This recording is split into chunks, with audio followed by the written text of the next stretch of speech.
Seigneur Père éternel,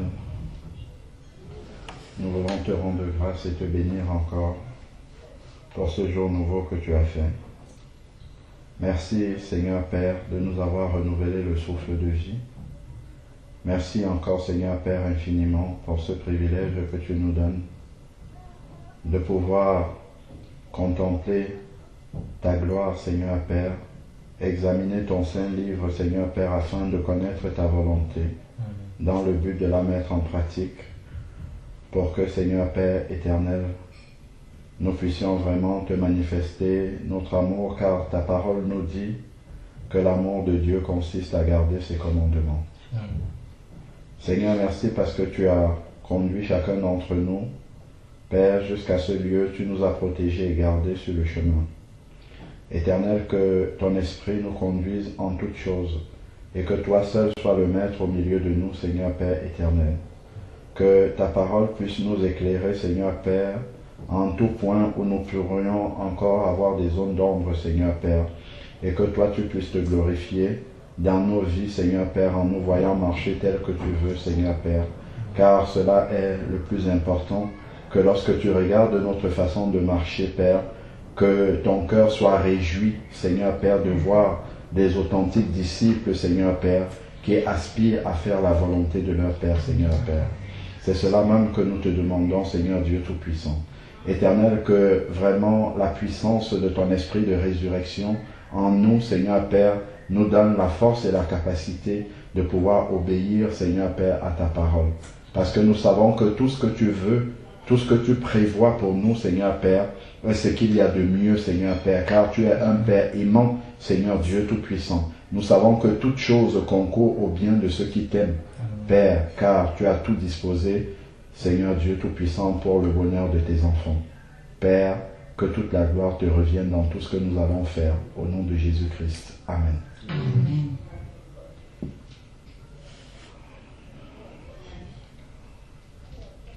Béni sois-tu, Seigneur notre Dieu, notre Père. Seigneur, nous te glorifions, nous t'exaltons, nous t'élevons parce que tu es Dieu. Père, tu es l'alpha et l'oméga. Tu es le commencement et la fin de toutes choses. Père, l'homme bâtit des projets, mais c'est toi qui les réalises. Père, c'est par ta volonté, Seigneur, que nous nous sommes retrouvés dans cette maison de notre sœur. Amen. Père, nous te prions afin que le projet que tu as pour ce jour, Seigneur, soit accompli. Amen. Et que par l'Esprit, nous recevons de toi, Seigneur, toute instruction, toute parole et tout éclairage, toute exhortation, Seigneur, qui descend du trône de la grâce. Amen. Et qui peut venir, Seigneur, nous éclairer, nous enseigner et nous conduire, Seigneur, sur le véritable chemin étroit. Père, tu as dit large est le chemin qui mène à la perdition, étroit et resserré, et très peu l'empreinte, le chemin qui mène à la vie éternelle. Ô Seigneur Dieu Tout-Puissant, tourne nos regards vers toi, vers ton Fils Jésus-Christ qui est mort à la croix pour nous. Amen. Seigneur, il a souffert, Seigneur, afin que nous ayons la vie. Père, ne permets pas que nos regards se tournent encore vers les choses charnelles, mais que nos pensées soient renouvelées, que tout en nous, que l'homme intérieur soit renouvelé pour que ton esprit vive véritablement en nous. Béni sois-tu, Père éternel, pour ce moment que tu nous accordes. Merci Seigneur, parce que tu ouvres nos cœurs à ton entendement. Amen. Père, nous te prions également pour toutes les personnes qui sont là, présentes en ce lieu, Seigneur, afin qu'elles reçoivent par la puissance du Saint-Esprit, Seigneur, cette parole qui viendra de toi-même. Père, nous te prions aussi pour notre frère Gilles qui est en chemin. Seigneur, toi-même conduis-le, protège-le, prends soin de lui, et que toute la gloire te soit rendue au nom de Jésus. Amen.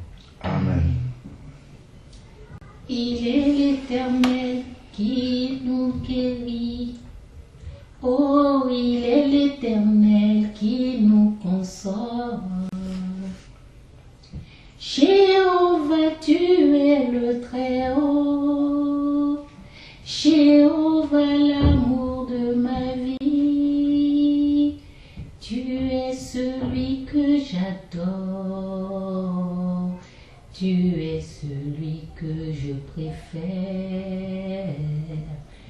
tu es le Très-Haut. Jéhovah, tu es le Dieu Très-Haut. Jéhovah, tu es élevé. El Shaddai, tu es le Dieu Très-Haut. Adonai, tu es élevé. Je veux te dire merci, oh tu es le Dieu Très-Haut. Jéhovah Jireh, tu es élevé. Jéhovah Raphaël, tu es le Dieu Très-Haut. El Shaddai, tu es élevé. Adonai, tu es le Dieu Très-Haut. Jéhovah Jéhovah.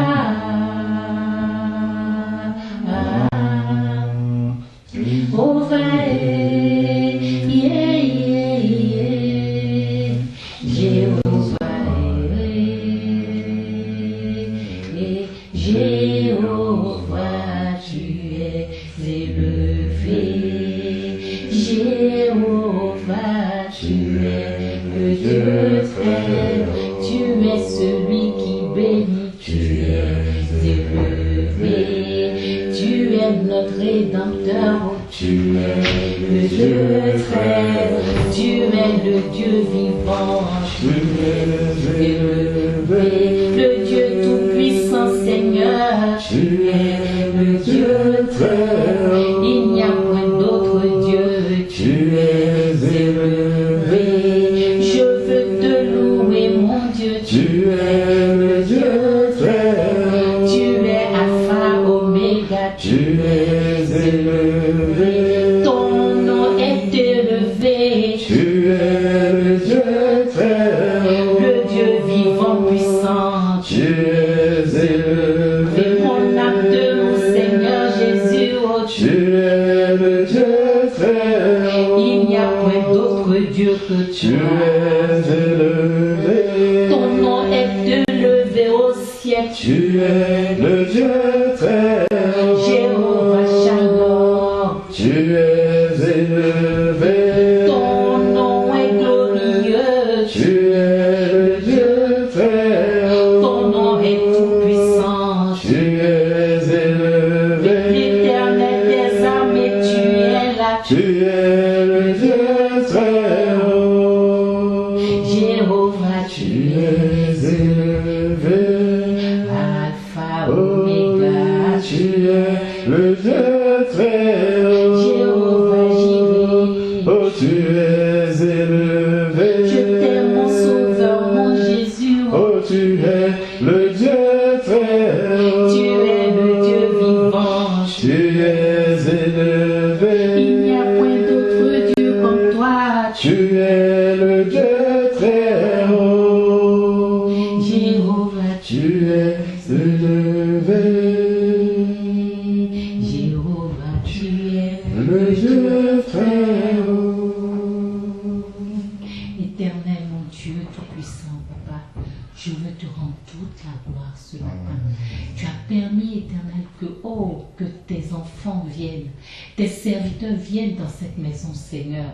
Éternel, mon Dieu, mon roi, pour apporter, Seigneur, ta bénédiction, pour apporter, Seigneur, ton eau vive, Seigneur. Je te rends grâce au Dieu Tout-Puissant, Papa, car c'est un véritable honneur pour moi, Éternel, mon Dieu. Éternel, tu as dit que là où 2 ou 3 personnes sont là, Père, tu es là avec nous, Éternel. C'est pour cela que je suis contente, Papa, je suis heureuse, Seigneur, parce que je sais que, oh Père, tu vas agir, Seigneur, mon Dieu, mon roi, dans cette assemblée que nous formons. Je bénis ton Saint-Nom, je loue ton nom éternel, Dieu. Y a-t-il un autre Dieu comme toi, Papa? Il n'y en a pas, tu es le seul Dieu. Tu as créé le ciel et la terre, tu as créé tout ce qui se meut sur cette terre, et tu as eu tellement compassion de nous, Seigneur, que tu nous as donné ton Fils Jésus-Christ, en fait, qui est toi, tu t'es fait chair, tu es venu sur sur la terre afin de nous racheter, afin de mettre la séparation entre nous et le péché d'Adam, éternel Dieu Tout-Puissant. Je bénis ton Saint-Nom, Papa. Je loue ton nom pour ta rédemption. Je te rends grâce, éternelle, pour le sang qui a coulé à la croix de Golgotha, ce sang qui nous a rachetés, ce sang qui nous a justifiés. Éternel, nous pouvons nous mettre devant ton trône de grâce, Papa, grâce au sang de Jésus-Christ, parce que tu nous as tant aimés. Je bénis ton Saint-Nom, Papa. Je loue ton nom, Seigneur. Je te rends toute la gloire au nom puissant de Jésus-Christ. Je te remercie, Papa, au nom de Jésus. Amen. Amen.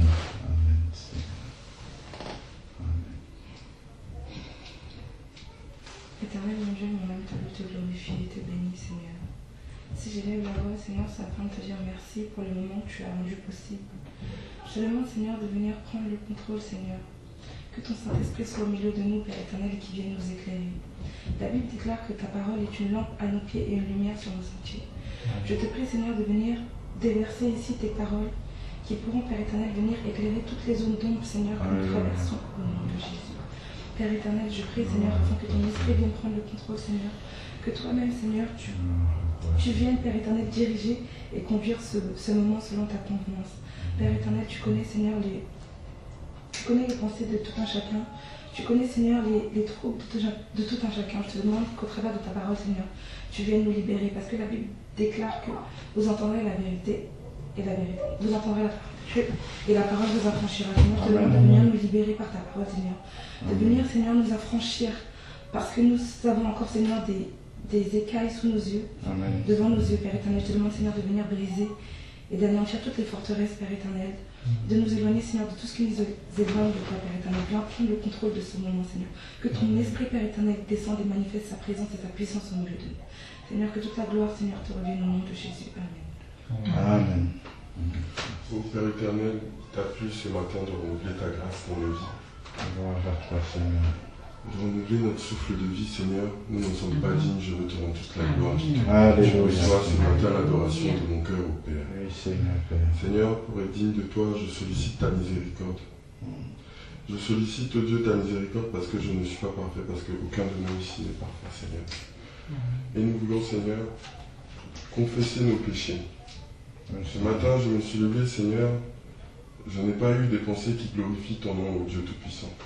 Ce matin, je me suis levé, Seigneur, je n'ai pas eu des actes qui glorifient ton nom, Seigneur. Et c'est pourquoi, ô Père, je sollicite, Seigneur, ton sang qui a coulé sur la croix, ô Père, pour me libérer de mon péché, Seigneur Dieu Tout-Puissant, afin que je te sois agréable, ô Père. Dispose, ô Dieu Tout-Puissant, mon cœur, de sorte à ce que je reçoive ici et maintenant ta parole et qu'elle produise des fruits en chacun de nous, ô Dieu Tout-Puissant. Amen. Que toute la gloire te revienne au nom de Jésus. Amen. Amen. Père éternel, je t'adore. Je te donne ma vie. Je t'aime tant. Agneau de Dieu, je t'adore. Je te donne ma vie. Je t'aime tant. Saint-Esprit, je t'adore. Je te donne ma vie. Je t'aime. Oui, je t'aime tant. De l'Abraham, je t'adore. Je te donne ma vie.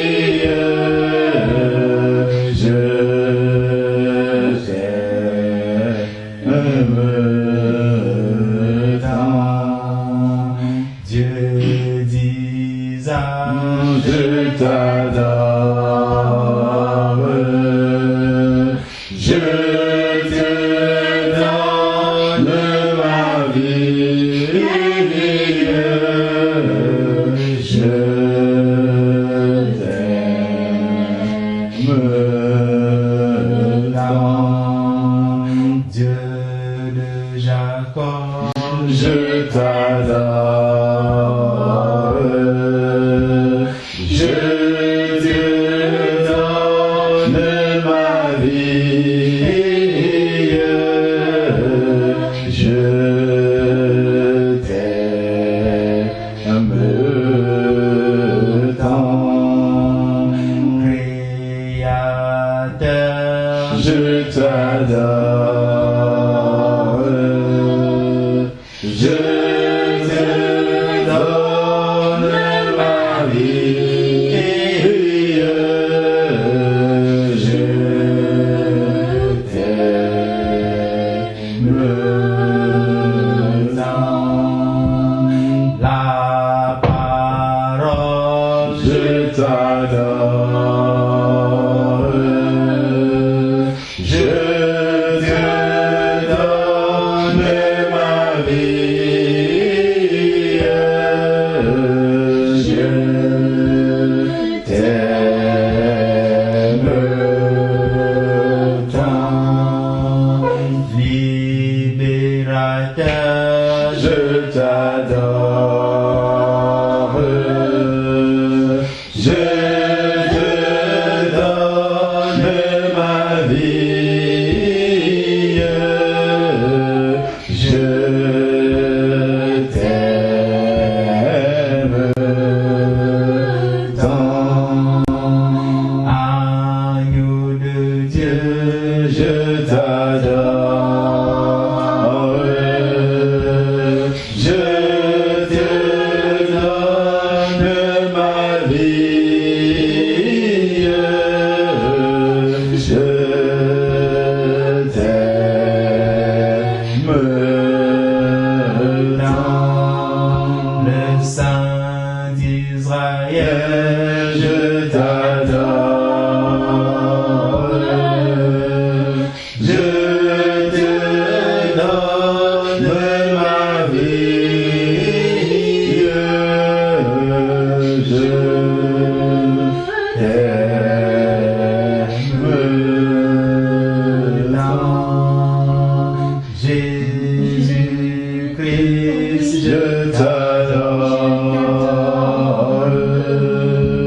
je te donne ma vie, je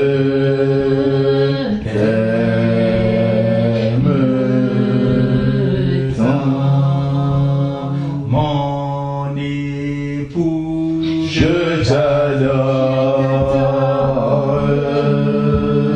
je te donne ma vie, je t'aime tant, Je t'aime ton papa Yahvé, je t'aime, oui je t'aime, tant, oh mon Dieu, je t'aime tant, Dieu tout-puissant, je t'aime tant, oh mon Yahvé, je t'aime tant. Amen, Seigneur.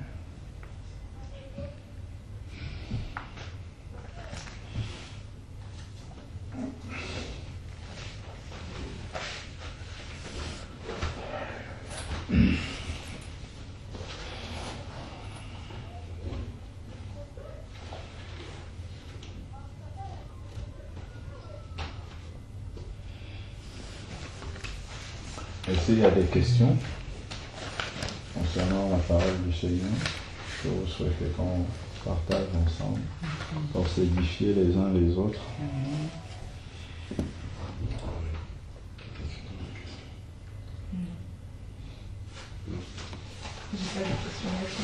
C'est pas un sujet. D'accord. Vous êtes nés de nouveau déjà? Oui. D'accord. Gloire au Seigneur. Baptisé d'eau par immersion. D'accord. Béni soit le nom du Seigneur. Et tu te couvres la tête quand tu pries? Pas tout le temps. Pas tout le temps. D'accord. Tu as reçu un enseignement dessus ou pas? Pas vraiment. Pas Mais j'ai vraiment. lu dans. Je crois que c'est dans Corinthiens. Comment? Je crois que j'ai lu dans Corinthiens. D'accord. Et là où tu pries, les femmes se couvrent la tête ou pas? Pas toutes. Pas toutes. Pas? Pas toutes. Pas toutes. D'accord. Certaines seulement. Mhm. Ouais. Et à ton avis, avec le jugement, quand je dis à ton avis, c'est pas l'avis personnel, hein. Je dis le jugement de l'Esprit de Dieu qui est en toi, quand tu vois, est-ce que c'est normal? Pas normal que les femmes ne se couvrent pas la tête, mais normal qu'il y en ait qui se couvrent et d'autres pas. Est-ce que ça c'est normal? Est-ce que c'est normal? Vraiment, vu que je suis dans la parole et que je vois appliquer la parole. Autrement dit, est-ce que tu penses que Dieu peut faire d'un poids deux mesures? Donc, exiger à certaines femmes de se couvrir la tête et à d'autres pas? Non. Je pense que la parole elle est une, elle est pour tout le monde. Voilà, c'est ce à quoi je voulais arriver. Exactement. Là, tu as vraiment cerné où est le problème. C'est-à-dire que si il y a effectivement une parole, mais qu'il y a deux applications différentes de la même parole, ça veut dire qu'il y a un problème. Puisque la Bible nous dit bien dans Éphésiens 4 qu'il y a un esprit, un baptême, un Seigneur, et ainsi de suite. Mais comment est-ce qu'avec la même parole, on peut avoir deux applications différentes? Ça veut dire qu'il y a un problème. Ça veut dire qu'il y a un problème. Soit il y a forcément l'un qui a raison et l'autre qui n'a pas raison. Voilà. Et donc tu as lu dans Corinthiens et tu as compris? J'ai compris enfin, qu'il fallait se couvrir la tête. Oui. Dans Corinthiens, il y a marqué que c'est à cause des anges Oui. qu'une femme, enfin, et pour avoir la marque de l'autorité de l'homme aussi, Oui. il faut qu'elle se couvre la tête à D'accord. cause des anges, mais c'est ce que j'ai compris, j'ai lu. Oui. Mais après, c'est pas quelque chose que je vis réellement. D'accord. Ok. Ça t'intéresse qu'on ouvre la parole, on commence là-dedans? Ça m'est venu comme ça à l'esprit, hein. Je ne sais pas pourquoi. C'est vraiment bienvenu. Peut-être c'est par toi que d'autres personnes vont le comprendre. Je crois que c'est la semaine dernière, Joël Alexandre m'a dit, enfin, tu sais que quand on prie, il faut se couvrir la tête. J'ai dit oui, c'est écrit dans Corinthiens, après c'est peut-être par rapport au... Ouais, j'avais écouté le message, j'ai lu la parole et en fait, j'ai vu la façon dont il n'y avait pas de compromis avec ce qui a été dit en fait. C'est ça ou rien. On s'attache la tête parce que c'est prescrit. Tu avais écouté ça? Je venais d'écouter, j'avais écouté l'enseignement et j'ai médité sur la parole en fait pour comprendre. J'avais pas compris en fait la profondeur du fait qu'on devait se couvrir. J'avais pas compris ce qu'il y avait comme tenant. Exactement. Dieu, il est comme Dieu, on n'a pas sa logique, mais il y a toujours une logique. Donc, Tout à fait, il y a toujours une oui. explication. Exactement. C'est-à-dire sa logique n'est pas à notre portée, mais sa logique peut être facilement. Exactement. À l'issue de ça, ils mettent apparu que c'était cette parole-là et pas autre chose, il fallait la tenir. Donc en fait, je l'ai exhorté au fait que je lui ai dit, il faut que tu te couvres la tête, peu importe les circonstances. Amen. Il faut que tu te couvres la tête. Amen. Et ça tombe bien qu'on en parle. Amen. Effectivement, c'est l'absence de compréhension spirituelle de ce message qui fait en sorte que ça soit pris de façon très légère en fait. C'est parce que beaucoup d'enfants de Dieu ne comprennent pas réellement la profondeur de ce message. Là on se dit bon c'est un bout de tissu qu'on met sur la tête et puis qu'on le mette pas, ça change rien. Mais pour Dieu il y a beaucoup de choses derrière cet acte-là. Donc si on prend 1 Corinthiens chapitre 11 à partir du verset 3,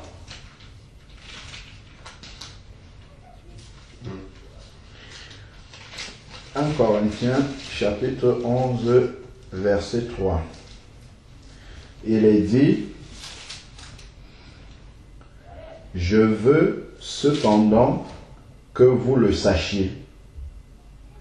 Donc c'est important en fait de savoir ce qu'il va dire, parce que ça, ce qu'il va dire a une incidence sur la marche de chaque enfant de Dieu.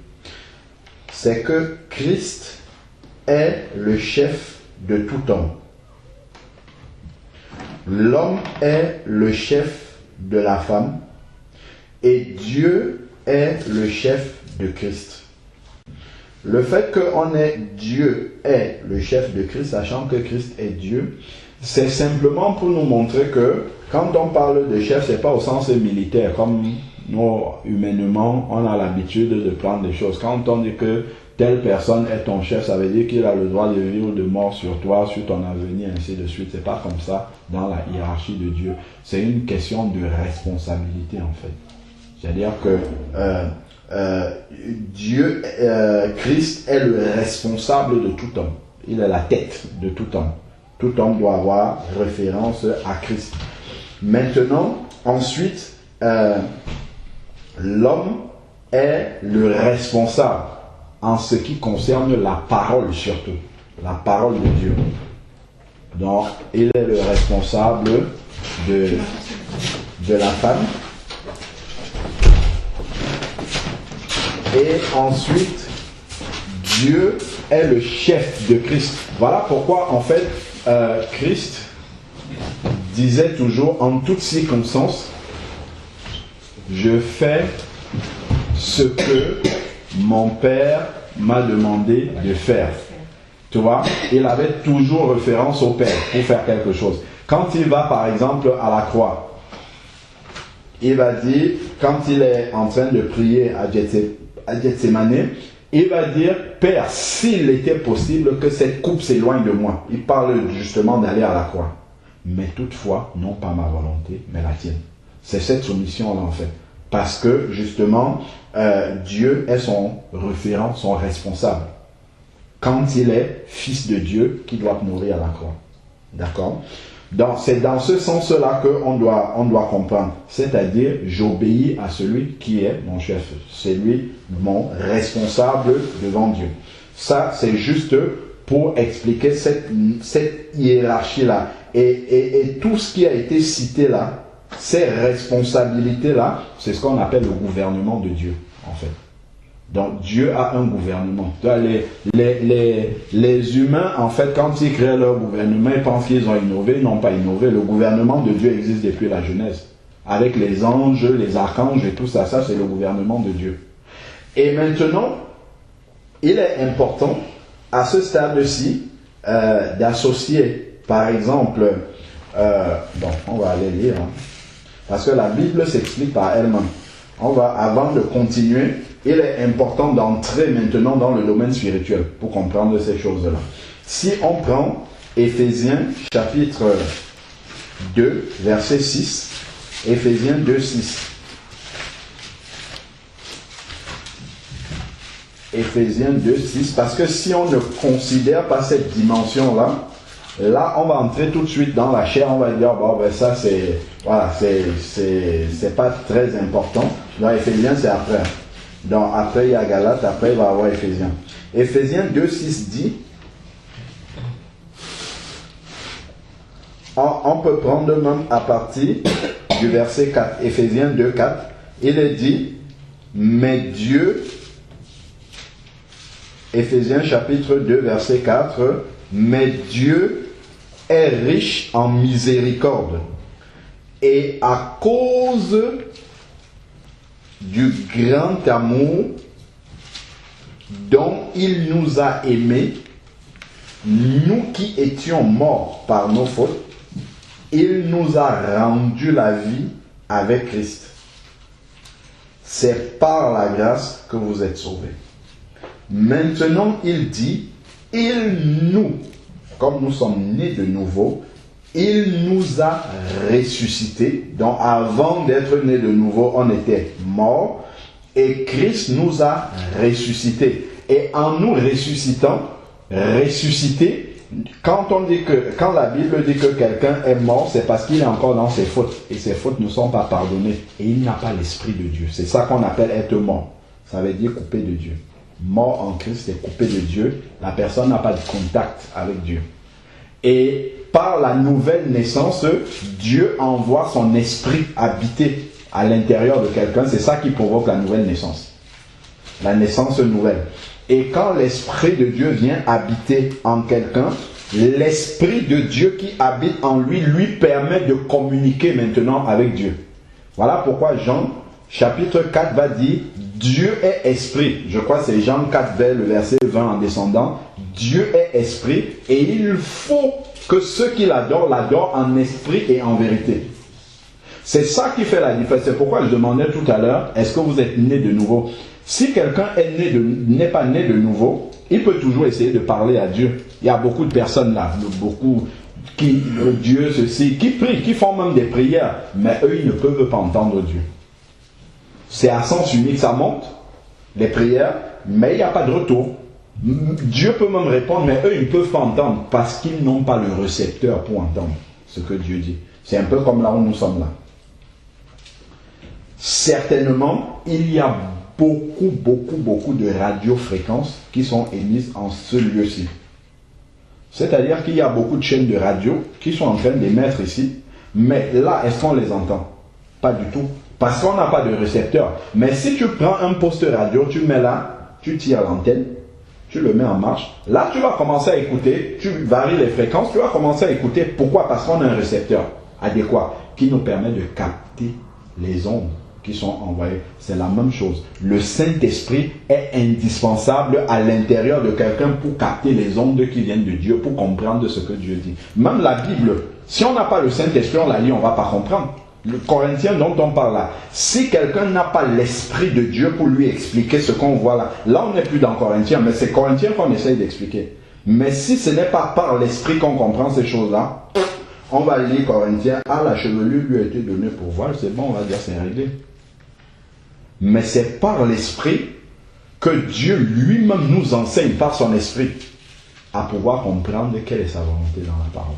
Voilà pourquoi il faut d'abord naître de nouveau par la réception du Saint-Esprit, passer dans les eaux du baptême et ensuite on peut nous enseigner. Si on enseigne quelqu'un qui n'a pas l'Esprit de Dieu, c'est pas la peine. Ça c'est par exemple ce que dans beaucoup de milieux on fait. Quand quelqu'un dit qu'il veut se baptiser, on commence d'abord par l'enseigner pendant 6-7 mois et après on dit qu'il est prêt pour le baptême. C'est parce que la parole de Dieu enseigne. Le Seigneur dit, allez, faites de toutes les nations des disciples. Faites de toutes les nations des disciples, ça veut dire annoncer-leur la repentance, c'est tout.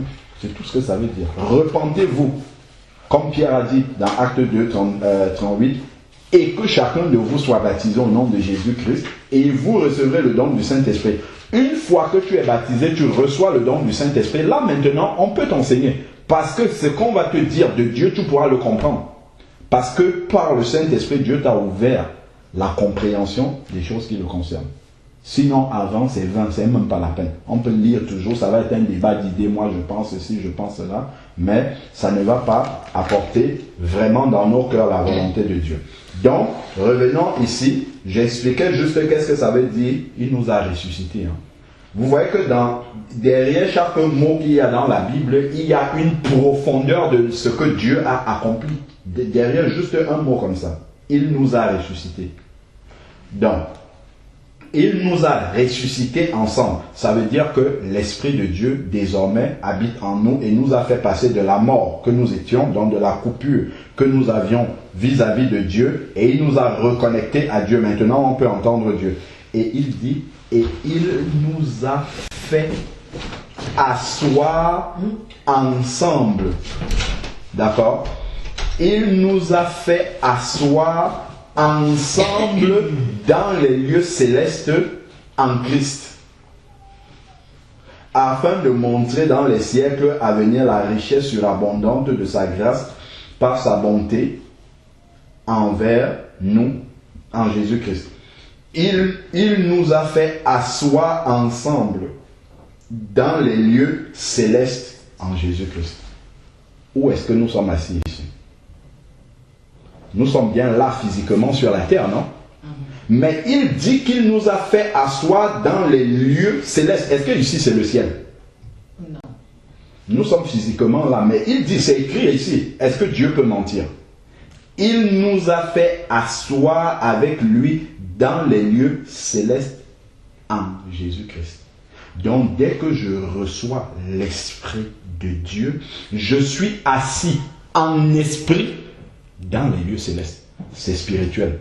Physiquement, je suis ici, mais en esprit, je suis assis devant le trône de Dieu. Quand on dit par exemple que là où 2 ou 3 sont réunis en mon nom, c'est ça l'église, hein? Là où 2 ou 3 sont réunis en mon nom, Christ est présent.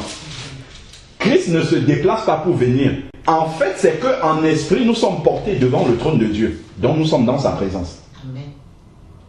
Vous comprenez ce que c'est? Là, en fait, on est en train de détacher le culte terrestre du véritable culte. Parce que les Israélites, en fait, ils faisaient un culte terrestre physique. C'est pour ça qu'on disait, je sais pas, quand on lit dans le Lévitique, prenez les vases d'abord, lavez-les, ainsi de suite. En fait, c'était l'ombre, les encensoirs, c'était l'ombre des choses à venir.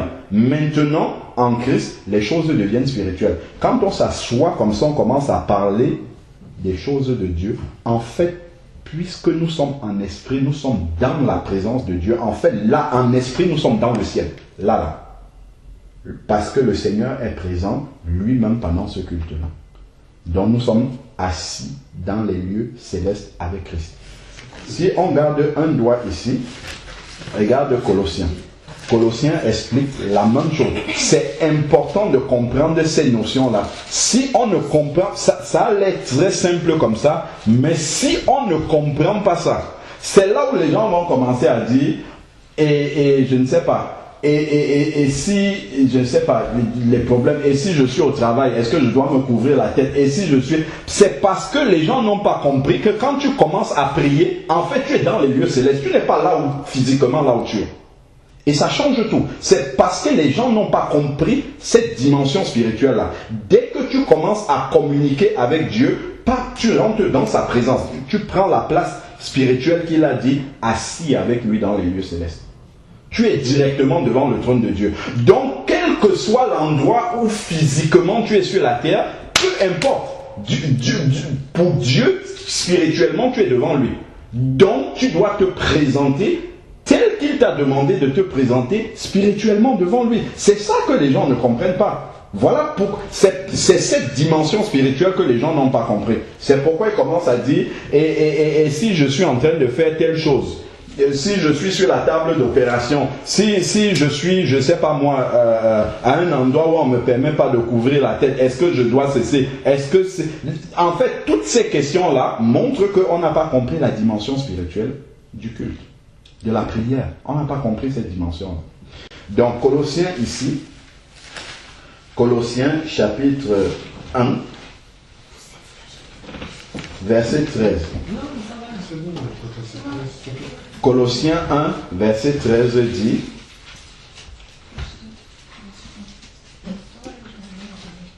Colossiens 1, verset 13. Après Éphésiens, il y a Philippiens, après c'est Colossiens. Verset 13 dit, il nous a délivrés. Ça, c'est toujours ce qui se passe au moment de la nouvelle naissance. Tout à l'heure, on a dit qu'il nous a ressuscités. Ça, c'est encore un autre aspect de la nouvelle naissance. Il nous a délivrés du pouvoir des ténèbres. Est-ce que nous avons vu à quel temps c'est conjugué ici là? Ce n'est pas conjugué au futur. Ce n'est pas conjugué au présent. Si c'était au futur, il va nous délivrer, ou bien il nous délivre si c'était au présent. Mais ici, c'est écrit au passé. Tu vois? Il nous a délivrés. Ça veut dire que quand tu es né de nouveau, tu es délivré du pouvoir des ténèbres automatiquement. Quand on voit un chrétien dire oh, Satan m'a fait ceci, c'est comme si Satan avait le pouvoir encore de vie ou de mort sur sa vie. Et ça, c'est pas vrai du tout. C'est qu'il a accepté un mensonge. Quand un chrétien va dire il y a des démons qui habitent en moi, Je dois aller chercher la délivrance. Et en fait, c'est qu'il n'a pas compris qu'est-ce qui s'est passé quand il est né de nouveau, ou il n'est pas né de nouveau tout simplement. Et même des serviteurs de Dieu, quelqu'un vient, il est là à l'assemblée avec vous tous les jours, et après on commence à prier pour le délivrer, il y a un problème. En fait, il faut lui demander, est-ce que tu es né de nouveau? Parce que Christ dit, si quelqu'un est né de nouveau, c'est écrit ici, il nous a délivrés du pouvoir des ténèbres. C'est terminé. C'est au moment de la conversion que ça se passe. Mais pour que ça soit vrai, il faut qu'il y ait la repentance. C'est pendant la repentance que Christ nous délivre. Lorsqu'on confesse nos péchés et on prend la décision de les abandonner, Dieu coupe les liens spirituels. Il coupe ces liens spirituels-là avec le diable. Donc, ce qui fait que le diable n'a plus d'attache dans notre vie. Voilà pourquoi il va dire dans Jean, chapitre 10, verset 27-28, « Mes brebis entendent ma voix et elles me suivent. Et elles sont dans ma main, elles ne périront jamais. » C'est ce qu'il dit. Elles sont dans la main du Seigneur. Donc, une fois qu'il nous délivre, désormais, les brebis sont dans la main du Seigneur. Donc, pour que le diable essaye de venir toucher une brebis du Seigneur, il faut qu'il traverse d'abord la main du Seigneur pour atteindre la brebis. Dans Romains 8 aussi, il n'y a aucune condamnation ceux qui sont... Voilà, pour ceux qui sont en Christ, qui marchent non selon l'esprit, et qui marchent non selon la chair, mais selon l'esprit. C'est important. Alors, allons lire dans Jean. Tout ça, on voit comment la Bible s'explique elle-même. Mais si tout ça, on n'a pas compris ces choses-là, on va tourner en rond, on va aller chercher que tel nous délivre, on va aller chercher beaucoup de... Parce qu'on n'a pas compris réellement quelle est la grandeur de l'œuvre du Seigneur. Donc, Jean, on parlait de Jean chapitre 10. Jean chapitre 10, verset 27. 28, verset 27, il dit, Jean chapitre 10, verset 27, « Mes brebis entendent ma voix, moi. Je les connais et elles me suivent. » Donc, entendre la voix du Seigneur, si tu entends la voix du Seigneur, ça veut dire que son esprit est en toi. Et c'est son esprit en toi qui te permet d'entendre sa voix.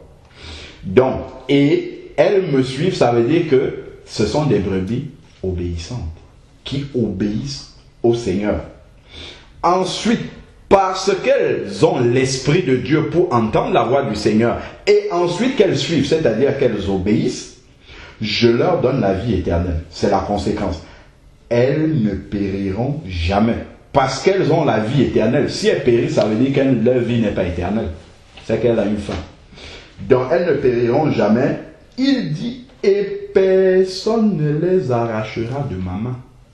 Donc, pour que le pouvoir des ténèbres agisse encore, il faut qu'il vienne arracher ces brebis-là de la main du Seigneur. Et là, il dit que personne ne les arrachera. Donc, quand on voit un chrétien qui a peur du diable, ainsi de suite, il y a un peu... En fait, c'est qu'il ne connaît pas ces versets-ci. Et le diable profite de quoi? De l'ignorance. Des enfants de Dieu, c'est tout. Si on ignore la parole, lui, il la connaît. Le diable a peur d'un enfant de Dieu qui connaît la Bible et qui marche vraiment selon les commandements. Là, il commence à avoir peur. Parce que cet enfant de Dieu-là est dangereux pour le diable. Le diable, qu'est-ce qu'il fait? Il profite de notre ignorance. On a peur, il est content. Bien qu'il sait qu'il ne peut pas nous atteindre. Mais il est content parce qu'il a une autorité qu'il ne devrait pas normalement avoir sur nous si on connaissait la vérité et si on l'avait prise par la foi.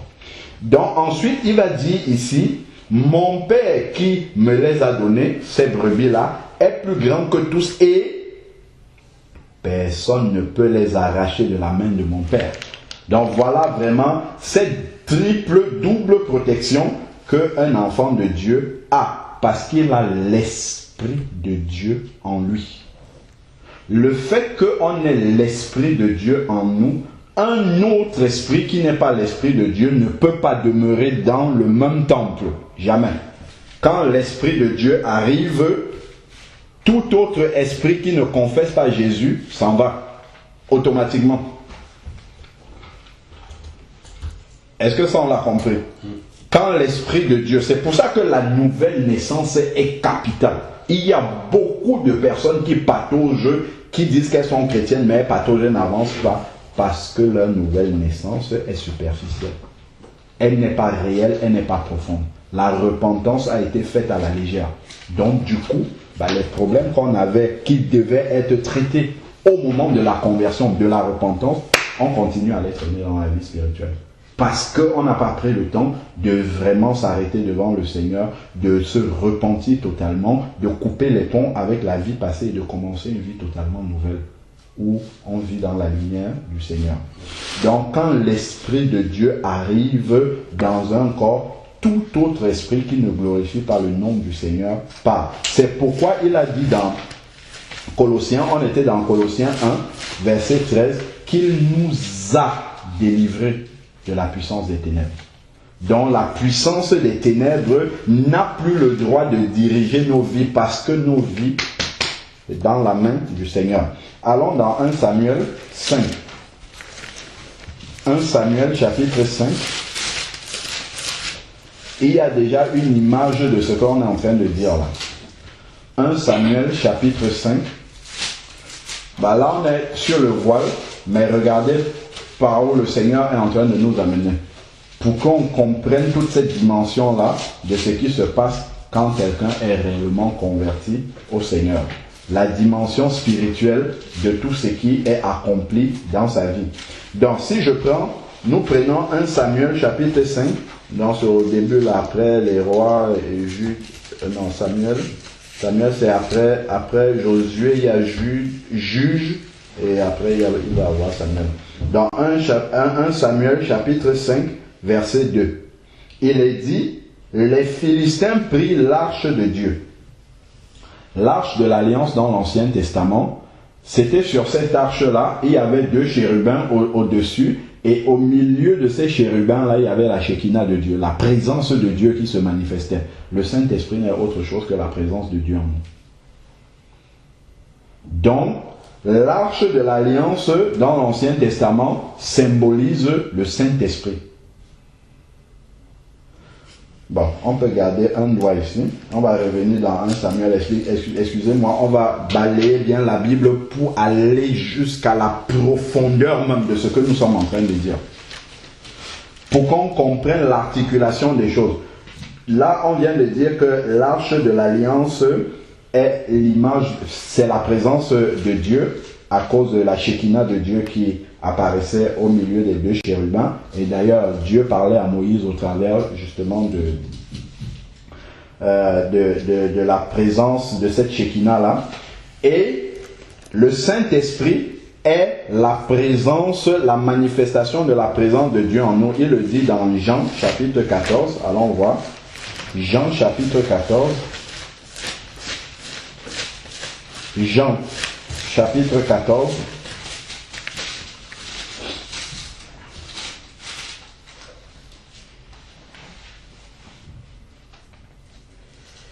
Jean chapitre 14, verset 15.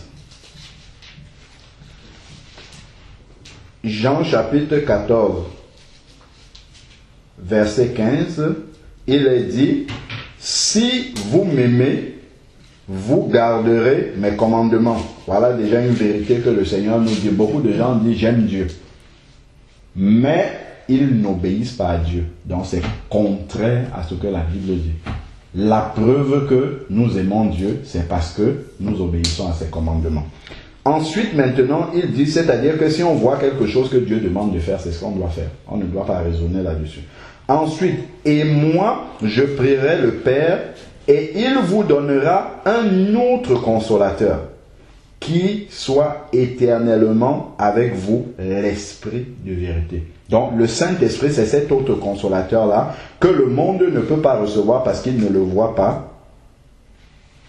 Parce qu'il ne le voit pas, il ne le connaît pas. Mais vous le connaîtrez parce qu'il demeurera près de vous et qu'il sera en vous. Le Saint-Esprit sera en nous. Ensuite, il dit, je ne vous laisserai pas orphelin, je viens vers vous. Donc il parle du Saint-Esprit qui reviendra, c'est ce qu'il a dit juste au-dessus. Donc le Saint-Esprit en réalité est l'image, est la présence de Dieu en nous. Il va encore le dire. Voilà, verset 24. Regardons le verset 24 également. Il le dit. Celui qui ne m'aime pas, ne garde pas mes paroles. Pourtant, il y a beaucoup de personnes, c'est le contraire. Hein, ils disent j'aime Dieu, mais ils ne gardent pas ses paroles. Ensuite, ici, il dit, et la parole que vous avez entendue n'est pas de moi, mais... alors, non, c'est pas ça. Alors, c'est là où il dit, le Père et moi... Attends, je crois que c'est le verset 16.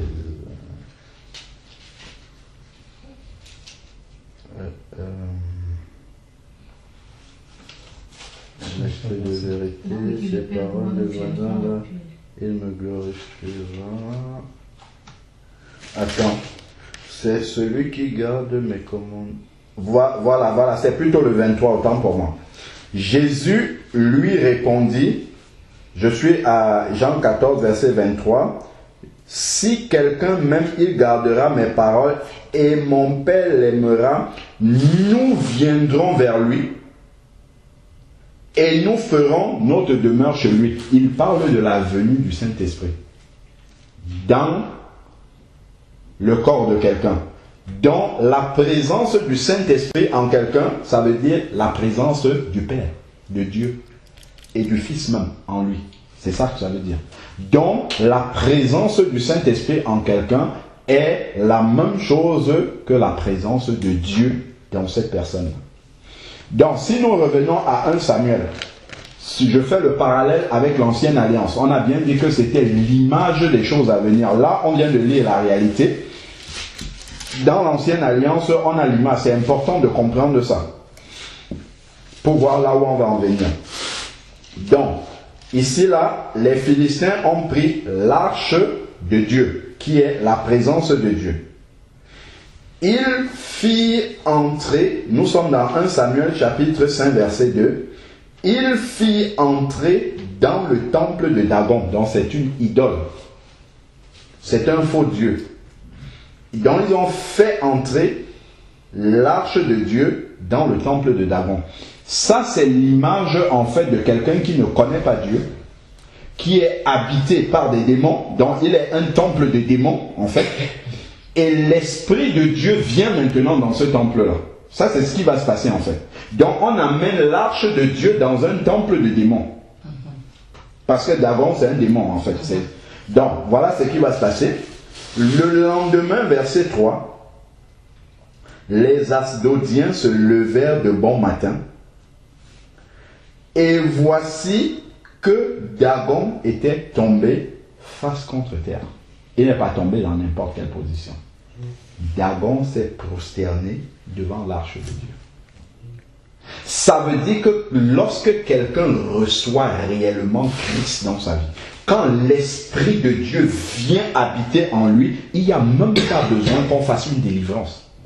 Quand le véritable Esprit de Dieu vient habiter en lui, tout autre esprit qui ne confesse pas Jésus, qui habitait en lui, il sort, il se prosterne devant l'Esprit de Dieu qui est en lui. Donc il est délivré automatiquement. C'est ça que la Bible dit là. S'il y a un problème encore de démon, ça veut dire que la conversion n'est pas faite. La nouvelle naissance n'a pas eu lieu. Pour que la véritable nouvelle naissance se passe, il faut qu'il y ait eu la repentance. Une vraie repentance. Une fois qu'on s'est réellement repenti, Seigneur, je te demande pardon parce que j'ai fait telle chose à tel moment. Dieu coupe les liens. Seigneur, je te demande pardon. Dieu coupe les liens. À la fin, maintenant, il n'y a plus de lien. Seigneur, je te reçois maintenant dans ma vie comme mon Seigneur et mon Sauveur. L'Esprit de Dieu vient. Alors maintenant, puisque tu confesses de ta bouche que tu veux appartenir au Seigneur, l'Esprit de Dieu vient sceller maintenant que tu lui appartiens.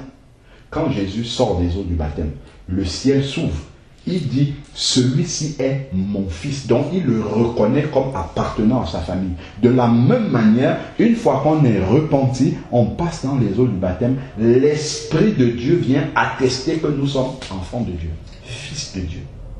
Nous appartenons à Dieu. Parce que nous sommes repentis, c'est Jean-Baptiste qui prêchait le baptême de repentance, qui a baptisé Jésus. C'est l'image qu'on doit passer par la repentance, le baptême, et le Saint-Esprit vient sceller cette nouvelle naissance. Et quand le Saint-Esprit vient sceller, Dieu dit, lui il est mon fils. La preuve qu'il est mon fils, c'est qu'il a mon esprit qui habite en lui, le cachet, le sceau de Dieu dans sa vie. Et ce que ça produit, c'est que celui à qui il appartenait avant, la marque du diable dans notre vie, c'est que les démons habitent en nous. Et nous conduisent à faire ce que le diable veut que nous fassions. Donc désormais, comme nous appartenons à Dieu, l'Esprit de Dieu qui vient attester que nous lui appartenons, fait partie, ce qui montrait qu'on appartenait à l'ancien propriétaire, les démons. C'est pourquoi ici, là, l'image, l'idole de Dagon là est tombée, prosternée, face contre terre devant l'Esprit de Dieu, pour montrer la suprématie de Dieu par rapport à tout autre esprit. Donc, c'est quelque chose qui se passe automatiquement au moment de la nouvelle naissance. Pas besoin de délivrance, mais une vraie repentance est absolument nécessaire. Poursuivons la lecture, nous sommes dans 1 Samuel, chapitre 5. Donc, face contre terre. Alors, devant l'arche de l'Éternel. Qu'est-ce qu'ils ont fait? Ils ont cru peut-être le vent a soufflé, quelque chose s'est passé. Ils prirent Dagon et le remit à sa place. Verset 4. Le lendemain, ils se levèrent de bon matin et voici que Dagon était tombé face contre terre devant l'arche de l'Éternel. Une deuxième fois. C'est qui, pour leur montrer que ce n'est pas par hasard. Et ils ne tombent pas dans n'importe quelle position. Ils tombent prosternés devant l'arche de Dieu. Face contre terre devant l'arche de l'Éternel. La tête de Dagon et ses deux bras gisaient détachés du sol. Voilà ce qui se passe quand on reçoit l'Esprit de Dieu. Les démons sont découpés en lambeaux, c'est terminé. Ils sont détruits totalement, envoyés vers les lieux arides. Et c'est automatique. Il n'y a pas de prière ici de délivrance. C'est ça qu'on ne comprend pas. Il n'y a pas de prière de délivrance ici. C'est que la venue simplement de l'Esprit de Dieu dans un corps produit ça. C'est parce qu'il n'y a pas de vraies conversions aujourd'hui que les chrétiens pataugent encore au milieu entre « oh, il faut chercher la délivrance » et ainsi de suite. C'est parce qu'il n'y a pas de vraies conversions, les conversions bibliques telles qu'on le voit dans la Bible. Donc ensuite, maintenant, et il ne restait que le tronc. Donc carrément, l'idole a été détruite en plusieurs morceaux. Je vais m'arrêter là pour cette partie-là. Revenons dans Colossiens. On expliquait juste qu'est-ce que ça veut dire. Il nous a délivrés du pouvoir des ténèbres. C'est en fait, je crois dans ta prière, tu as dit que nous connaissions la vérité et que la vérité nous rende libres. En fait, ce sont ces petites vérités-là. Moi, je dis petites vérités. C'est ça, en fait, qui libère le chrétien. C'est-à-dire qu'il n'a plus peur de l'ennemi. Comme c'est cet homme de Dieu-là, comment on l'appelle encore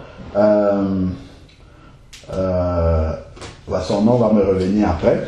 Il dormait dans sa chambre et il entend un bruit la nuit. Et quand il ouvre les yeux, il voit le diable était là comme ça, devant lui. Quand il ouvre les yeux, il dit « Ah, c'est toi qui es là. » Je continue à dormir. Il a remis sa couette. Il a continué à dormir. C'est le diable qui est parti en courant. Parce que le diable sait qu'il ne peut pas le toucher. Et le diable sait qu'il ne peut pas le toucher. Donc c'est lui qui fuit. Parce qu'il savait quelle est sa position en Christ. Il savait qu'il est un enfant de Dieu et qu'il a l'autorité du Seigneur pour lui dire au nom de Jésus, sors d'ici. Et le diable n'a même pas attendu qu'il utilise cette autorité-là, il est parti tout seul. Et ça, en fait, c'est des choses que les enfants de Dieu, la plupart du temps, ne savent pas. Voilà, vous avez trouvé tel pasteur, tel... Pourquoi? Parce qu'on pense que le pasteur a un plus grand Saint-Esprit que nous. Non, c'est le même Saint-Esprit qui est donné à tous les enfants de Dieu. Le pasteur peut avoir une grâce particulière de pouvoir expliquer la parole de Dieu, mais en ce qui concerne l'autorité, c'est la même. Parce que quand tu dis au nom de Jésus, sors d'ici, Ce n'est pas le ministère que tu as qui dit au nom de Jésus, c'est l'Esprit de Dieu qui habite en toi, qui dit aux démons de partir. Et c'est le même esprit pour tous les enfants de Dieu. Ce n'est pas un plus grand Saint-Esprit, un petit pour les petits, non, c'est le même. Donc quand tu dis au nom de Jésus, c'est l'Esprit de Dieu qui commande en toi au diable, va, et le diable sait qu'il doit obéir. Donc tu prends même un chrétien, ça fait 5 minutes qu'il est né de nouveau, il dit au diable, parle, le diable doit partir. Mais il faut qu'il le sache. Le problème c'est ça, c'est que ce nouvel enfant de Dieu ne le sait pas. Il pense qu'il faut 18 ans d'abord avec le Seigneur pour pouvoir faire ça. Donc quand il va dire au diable, au nom de Jésus, pas, il faut qu'il soit dans la foi. Qu'il ait la foi que ce qu'il a dit est la vérité. Et que le diable doit obéir. Parce que c'est écrit. Et que Dieu ne peut pas mentir. C'est pourquoi en fait, comme tu le disais dans la prière, vous connaîtrez la vérité et la vérité vous affranchira. Donc il y a des peurs comme ça qui doivent partir automatiquement parce qu'on connaît la vérité. On connaît sa position en Christ. On sait ce que Christ a fait pour nous. Il nous a délivrés du pouvoir des ténèbres. Il nous a fait passer des ténèbres à la lumière complètement. C'est important de connaître ces vérités-là et de pouvoir les exercer. Exercer cette autorité-là sur le diable. Bien évidemment, en ayant une vie sanctifiée. Parce que si on n'a pas une vie sanctifiée, le diable va dire « Ah, ça m'appartient ». Et il aura l'autorité de venir prendre ce qui lui appartient. C'est ce que dit 1 Jean 5, verset 18. Celui qui est né de nouveau ne pratique pas le péché. Donc il n'ouvre pas des portes au diable dans sa vie. Et c'est écrit qu'il se garde lui-même. Donc en se sanctifiant, il se garde en fait. Et c'est écrit, et le malin ne le touche pas. C'est ce qui est écrit dans la parole, on peut aller lire. À côté d'Apocalypse 1 Jean 5, verset 18. C'est important de connaître ces versets-là. 1 Jean 5, verset 18. Parfois, il y a des personnes qui peuvent être dérangées dans leur maison. C'est comme si la maison est troublée. Ainsi de suite, on commence à dire pourquoi le diable me dérange. Un enfant de Dieu, le diable n'a pas le droit de toucher la serrure de ta porte. Tu te lèves, tu au nom de Jésus, sors d'ici. C'est terminé. Il part, il ne revient plus. 1 Jean, chapitre 5, verset 18. C'est à côté d'Apocalypse, il y a Jude, après il y a les deux autres épîtres de Jean. Il est dit, nous savons, donc c'est une certitude, que quiconque est né de Dieu, donc né de nouveau, ne pratique pas le péché. Parce que c'est le péché qui ouvre la porte au diable dans notre vie. Il se garde lui-même et le malin ne le touche pas. C'est ce qu'il faut vraiment souligner ça. Et le malin ne le touche pas. Donc un enfant de Dieu qui se garde lui-même par la sanctification, le malin n'a pas le droit de le toucher. Et le malin ne le touche pas. Le malin peut toujours essayer de le combattre, mais il ne peut pas le vaincre. Jamais. Et c'est important de le savoir déjà en tant qu'enfant de Dieu. Que ce que le malin est en train de faire là, il essaye de m'effrayer, mais il ne pourra pas m'avoir. Parce que je suis un enfant de Dieu et c'est écrit qu'il ne peut pas me toucher. Donc, si nous revenons dans Colossiens, revenons dans ce qui avait été dit dans Colossiens au début, là, nous sommes en train d'expliquer réellement juste la nouvelle naissance. Et après, on va arriver au voile. Par rapport, en fait, on a commencé là, mais le Seigneur est en train de nous conduire à comprendre vraiment profondément qu'est-ce qu'il y a derrière tout ce que nous sommes en train de dire. Donc, nous étions en train de lire Colossiens, en fait, d'expliquer Colossiens 1, verset 13. Il nous a délivrés du pouvoir des ténèbres. C'est ça que nous avons expliqué. Deuxième partie du verset, il dit « Et il nous a transportés dans le royaume de son Fils bien-aimé. » Un transport, c'est quoi? C'est qu'on te fait voyager, on te prend là, hop, et puis on t'amène dans une autre hauteur. Il nous a transportés. C'est en esprit, c'est ce qui se passe. C'est la même chose qu'il nous a fait asseoir dans les lieux célestes. N'oublions pas, on est parti de là pour arriver dans Colossiens. Donc quand tu nais de nouveau, tu reçois l'Esprit de Dieu. Dieu te transporte en esprit dans le royaume du Fils de son amour. Donc à chaque fois que tu entres en contact avec Dieu dans la prière, ainsi de suite, tu es dans le royaume du Fils de son amour. Et il y a des principes là-bas, il y a des règles là-bas. Tu es directement en présence de Dieu, dans la présence de son gouvernement. On a dit l'homme est le chef de la femme, ainsi de suite. Donc, ça, ce sont des choses qu'il ne faut pas oublier. Il nous a transportés dans le royaume du Fils de son amour. Là, maintenant, on peut revenir dans Colossiens 1, verset 11. Colossiens 11, autant pour moi. Non. Et 1 Corinthiens 11. 1 Corinthiens 11. Et c'est là maintenant qu'on va voir la conséquence de tout ce qu'on a dit là. Le fait que Dieu nous ait fait asseoir avec lui dans les lieux célestes en Christ, qu'il nous ait transportés dans le royaume du Fils de son amour, dont la présence du gouvernement de Dieu doit être manifeste à chaque fois qu'on entre dans un contact avec Dieu. Le contact avec Dieu, c'est la prière, c'est la louange, ainsi de suite. C'est ça. Donc, toute la suite maintenant, il faut comprendre que c'est en esprit. On n'a pas lu Jean 4, où il dit qu'il faut que ceux qui l'adorent, l'adorent en esprit et en vérité. Et Dieu cherche de tels adorateurs. Donc ceux qui sont connectés avec lui en esprit, ceux qui réalisent que quand ils sont en train d'adorer ou prier Dieu, ils sont portés dans les lieux célestes, ils sont avec Christ dans cette présence-là. Bon, maintenant, poursuivons. On a compris que le gouvernement 1 Corinthiens, chapitre 11, verset 3, on a compris comment l'ordre des responsabilités qu'il y a dans le gouvernement de Christ. La conséquence de cela maintenant.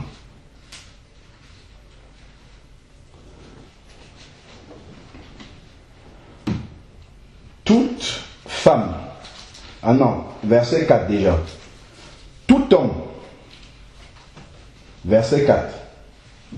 Tout homme, parce que l'homme est le chef de la femme, Christ est le chef de l'homme, ainsi de l'homme, de tout homme, et que l'homme est le chef de la femme, il va avoir des conséquences. Tout homme, on n'a pas dit dans n'importe quelle circonstance, on dit qui prie. C'est important le qui prie là. Parce que tout homme qui prie, ça veut dire quoi? Ça veut dire qu'il est dans la présence de Dieu.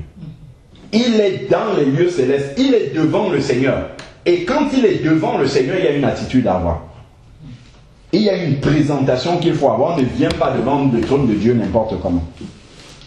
Et c'est cette dimension-là du culte spirituel qu'on ne réalise pas. Donc il va dire, tout homme qui prie ou qui prophétise. Prophétiser aussi, c'est annoncer des paroles inspirées de Dieu.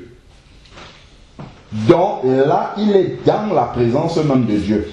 Ou qui prophétise, la tête couverte déshonore son chef. Ça veut dire que si je viens ici, là, si j'avais mis ma capuche sur la tête, là, ou mon bonnet, ça veut dire que je déshonore. Je ne reconnais pas que j'ai une tête qui est Jésus-Christ au-dessus de moi. Comment vous pouvez expliquer que le prêtre, le pape, parle de Jésus-Christ comme étant le chef, mais ayant un chapeau sur la tête? Comment vous pouvez expliquer ça? Regardez ce qui est écrit ici. Il déshonore son chef. Ça veut dire que le pape, en fait, son chef, ce n'est pas Jésus-Christ.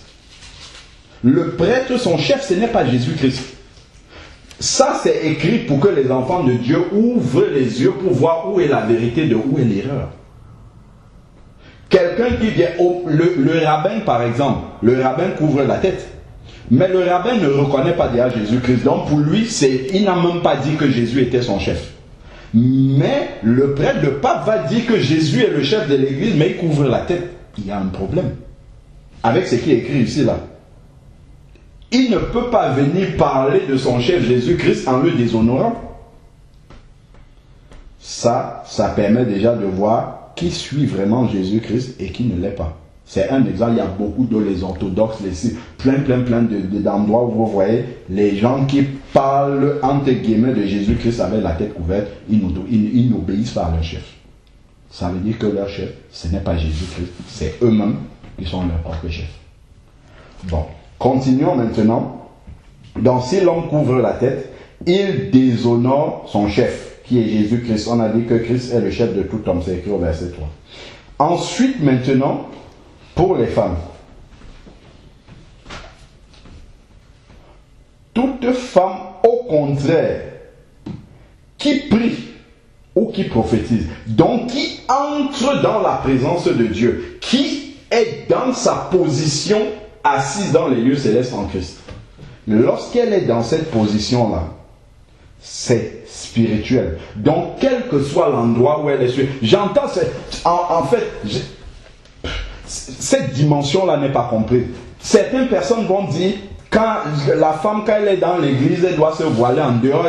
En fait, c'est parce qu'on n'a pas compris ces choses-là. Est-ce que quand tu pries en dehors de l'église, ça change de lorsque tu es en réunion? Ça ne change pas. C'est pas le lieu physique qui importe. C'est la position spirituelle dans laquelle tu es qui importe. Voilà, certaines personnes disent non, on doit se couvrir la tête dans l'église et dehors on ne se couvre pas la tête. C'est où l'église? L'église, c'est pas un endroit. L'église, c'est des personnes qui ont cru. C'est pas un endroit, l'église. Donc, quel que ça soit dans une réunion de prière, que ça soit enfermé dans ta chambre, que ça soit avec quelqu'un dans la rue pour qui tu es en train de prier, dès que tu es dans ce qui te fait monter dans ta position de assis dans les lieux célestes, donc quand tu es en esprit, la femme doit se couvrir la tête parce qu'elle est dans la présence de Dieu, parce que c'est le gouvernement de Dieu. Après, on va voir plein d'autres raisons pour lesquelles ça doit avoir lieu. Donc ensuite, maintenant, il dit, toute femme au contraire qui prie ou qui prophétise la tête non voilée déshonore son chef. Il y a encore une autre tendance de personnes qui s'appuient sur des mots grecs pour dire que non, c'est seulement la femme mariée. Quand on est dans le ciel, il y a quelqu'un qui est venu demander, parce qu'il y avait une loi qui disait que si quelqu'un meurt et qu'il laisse une veuve, il laisse une veuve sans enfant, son frère doit prendre la veuve, s'il meurt, ainsi de suite. Et il y a les pharisiens sont venus poser une question à Jésus-Christ pour lui tendre un piège. Si une femme épouse successivement 7 frères comme ça, au moment de la résurrection, de qui sera-t-elle la femme? Qu'est-ce que Jésus-Christ a répondu? Vous êtes dans l'erreur. Dans le ciel, il n'y aura pas de mari, il n'y aura pas de femme. Il n'y aura pas de mariage dans le ciel, ça n'existe pas. Donc dans les lieux célestes, quand nous prions comme ça, il n'y a pas de mari, il n'y a pas de femme. Il y a les hommes, il y a les femmes, mais il n'y a pas de mariage.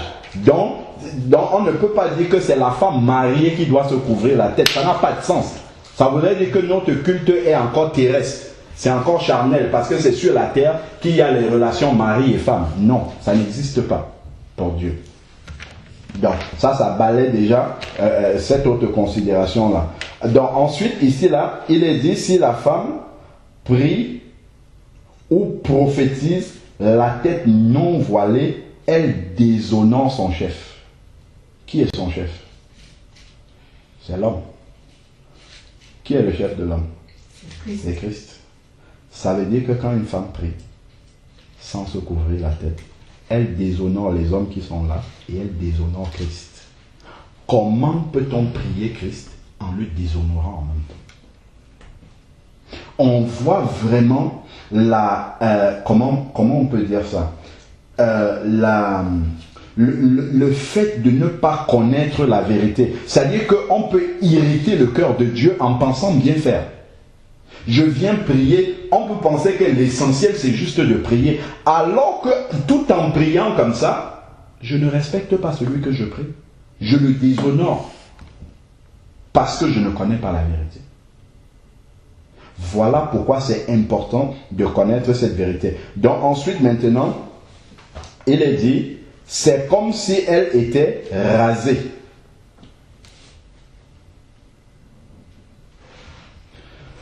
Verset 6 maintenant. Si une femme n'est pas voilée, c'est-à-dire qu'elle n'a pas la tête couverte, qu'elle se coupe aussi les cheveux. Si une femme n'est pas voilée, qu'elle se coupe aussi les cheveux. Beaucoup de personnes ont lu le verset 15, on va arriver là-dessus, où on dit que la chevelure est le voile de la femme. Si on comprend comme ça et qu'on lit le verset 6, ça veut dire quoi? Car si une femme n'est pas voilée, ça veut dire si elle n'a pas de cheveux. Si le voile c'était vraiment sa chevelure. Si une femme n'a pas de cheveux, qu'elle se coupe aussi les cheveux. Est-ce que ça a un sens, ça? Ça n'a pas de sens. Ça, c'est déjà une première compréhension, une première explication du verset 15. On va venir parce que beaucoup s'arrêtent là et puis se trompent là-dessus. Continuons maintenant. Or, s'il est honteux pour une femme d'avoir les cheveux coupés ou d'être rasée, qu'elle se voile. Verset 7. Il continue, il y a une autre explication encore de pourquoi est-ce que Dieu demande de se couvrir les cheveux aux femmes et aux hommes de ne pas se couvrir. Il est dit ici, verset 7, l'homme ne doit pas se voiler la tête, donc il ne doit pas couvrir sa tête, puisqu'il est l'image et la gloire de Dieu. Donc lorsque on se réunit comme ça, on a bien dit que nous nous réunissons pour la gloire de Dieu. Donc comme l'homme est l'image et la gloire de Dieu, il ne faut pas qu'il cache la gloire de Dieu. Il ne faut pas qu'il couvre la gloire de Dieu en couvrant la tête. Si un homme met un chapeau comme le pape par exemple ou le prêtre, ça veut dire qu'il cache la gloire de Dieu et c'est la sienne qui est vue. Est-ce qu'on comprend vraiment à quel point est-ce qu'on peut irriter Dieu tout en disant qu'on est en train de le prier? Souvenons-nous du verset qui dit que Dieu ne donne pas sa gloire, il ne partage pas sa gloire à un homme ni son honneur à des idoles. Dieu est un Dieu jaloux. C'est ce qui est écrit dans la parole de Dieu. Mais les hommes viennent tous les jours, ils disent qu'ils prient Dieu tout en le déshonorant, tout en prenant la gloire de Dieu. C'est ce qui est écrit là. Quand l'homme vient avec la tête couverte, donc il cache la gloire de Dieu et il montre la gloire de l'homme à la place. Continuons maintenant. Pour la femme, il dit, tandis que la femme est la gloire de l'homme. Comme la femme est la gloire de l'homme, il faut au contraire qu'elle cache la gloire de l'homme. En se couvrant les cheveux, elle est en train de cacher la gloire de l'homme pour que seule la gloire de Dieu soit vue. C'est ça la profondeur spirituelle qu'il y a là derrière. Hein? En plus de tout ce qu'on a déjà dit. C'est-à-dire que quand une femme ne se couvre pas les cheveux, elle est en train de laisser voir la gloire de l'homme, parce qu'elle est l'image de la gloire de l'homme, alors que c'est seule la gloire de Dieu qui doit être vue dans le culte chrétien. Donc elle laisse voir la gloire de l'homme, alors qu'elle doit cacher la gloire de l'homme, et l'homme au contraire doit laisser voir la gloire de Dieu, au lieu de la couvrir pour qu'on voit la sienne. C'est ça la profondeur spirituelle qu'il y a là derrière. Maintenant, continuons. En effet, l'homme n'a pas été tiré de la femme, mais la femme a été tirée de l'homme. La femme a été tirée de l'homme. C'est-à-dire que la femme, au départ, c'est de la côte d'Adam qu'elle a été sortie. Elle était cachée déjà en l'homme. Donc, elle a une position de couverture. Donc, elle a une couverture. L'homme était sa couverture, donc elle doit rester couverte déjà par son autorité qui est l'homme. C'est ça déjà ici là qu'il dit qu'elle a été tirée de l'homme, donc elle était cachée en l'homme, d'où elle doit cacher justement la gloire de l'homme. Donc ensuite ici là il est dit mais la femme a été tirée de l'homme, verset 9. L'homme n'a pas été créé à cause de la femme, mais donc ça c'est les explications du gouvernement de Dieu. Ensuite maintenant, verset 10. C'est pourquoi la femme, à cause des anges, doit avoir sur la tête une marque de l'autorité dont elle dépend. À cause des anges. Les anges sont là également pour nous rappeler que notre culte, c'est devant le Seigneur. Et pour vérifier que ce que nous faisons, c'est ce qui est écrit dans la parole de Dieu. Donc, les anges sont là pour surveiller que le culte se passe bien. Ça, c'est une des raisons. Et à cause des anges, les anges eux-mêmes se couvrent aussi dans la présence du Seigneur. Ésaïe chapitre 6. Prenons Ésaïe chapitre 6. Tout cela a une explication dans la parole de Dieu. Ésaïe chapitre 6. Et on va comprendre après plus bas pourquoi les anges eux-mêmes aussi se couvrent. Ésaïe chapitre 6.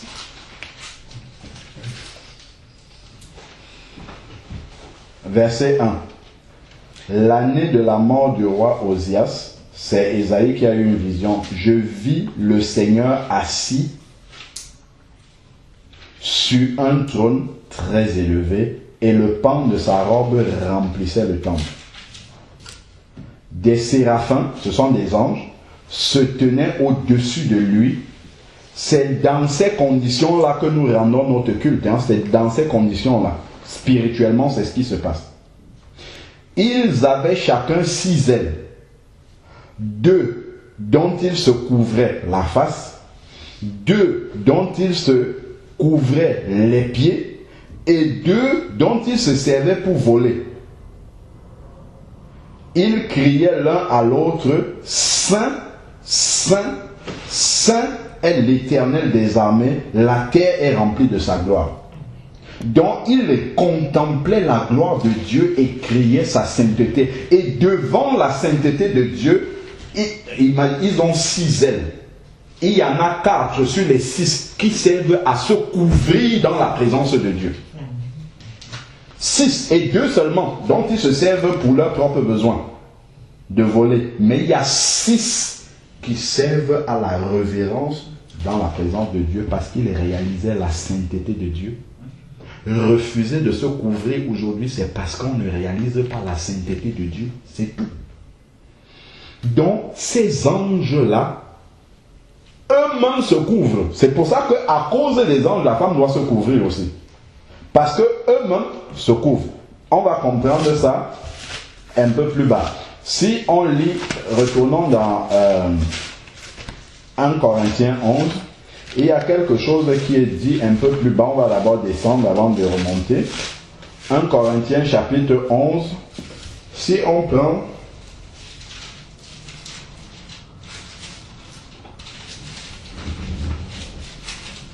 « 1 Corinthiens chapitre 11 ». Si on prend le verset...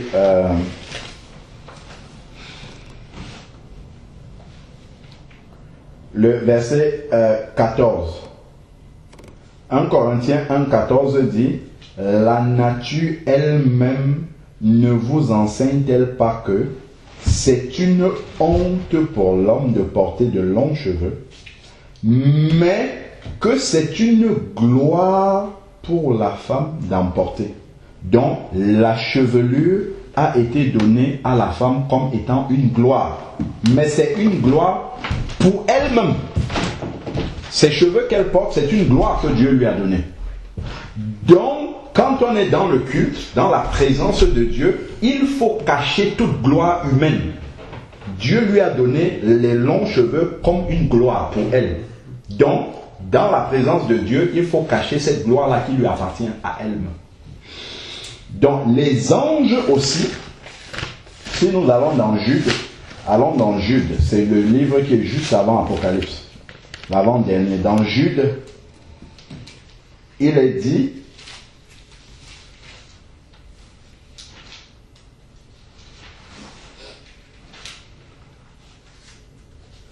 Jude, il n'y a qu'un chapitre d'ailleurs, verset 8.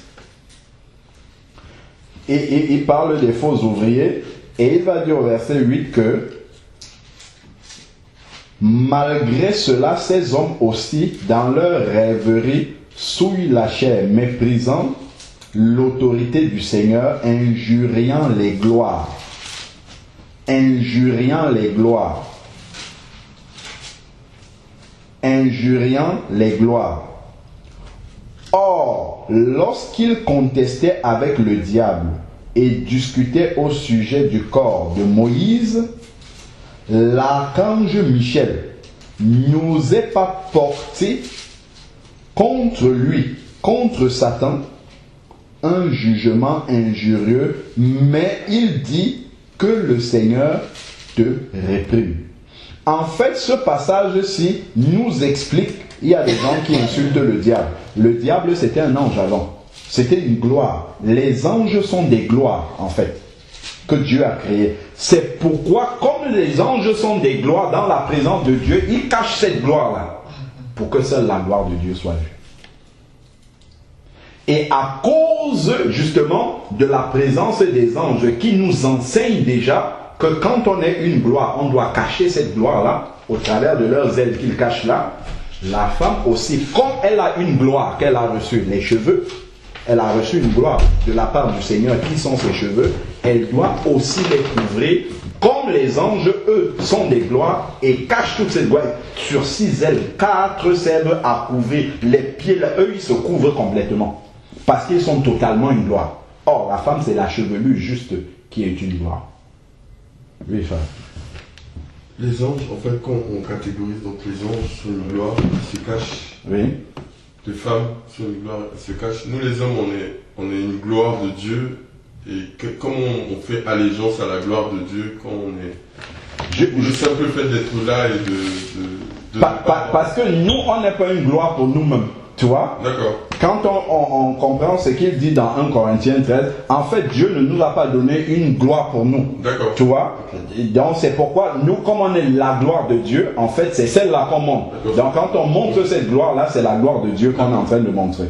Alors que 1 Corinthiens 11, verset 14 dit, la chevelure a été donnée à la femme comme gloire pour elle-même. Tu vois, c'est une gloire humaine que Dieu lui a donnée. Tu vois, parce que bon, voilà, il a voulu que les choses en soient ainsi.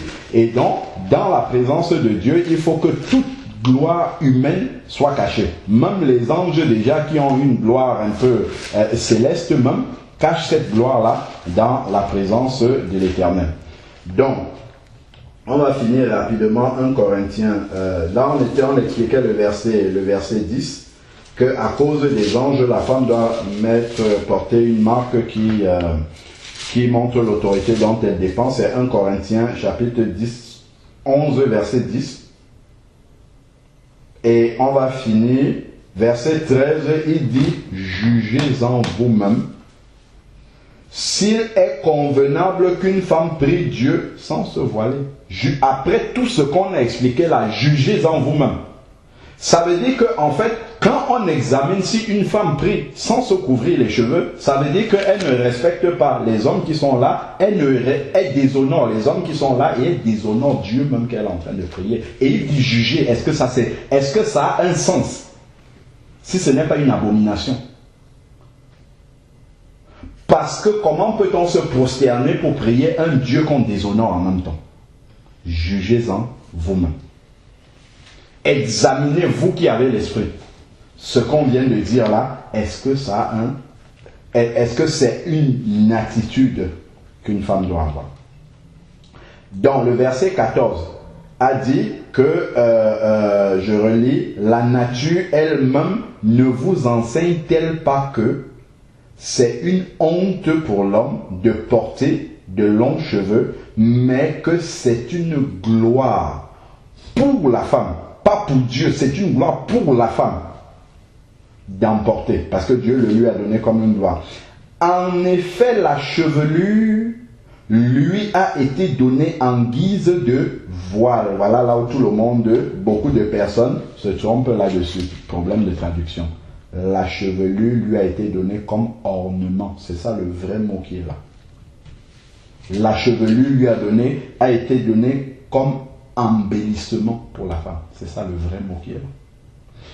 Et quand on va dans le texte d'origine, les autres mots voiles qui sont écrits, ce n'est pas le même qui est utilisé ici à la fin, là, dans le verset 15.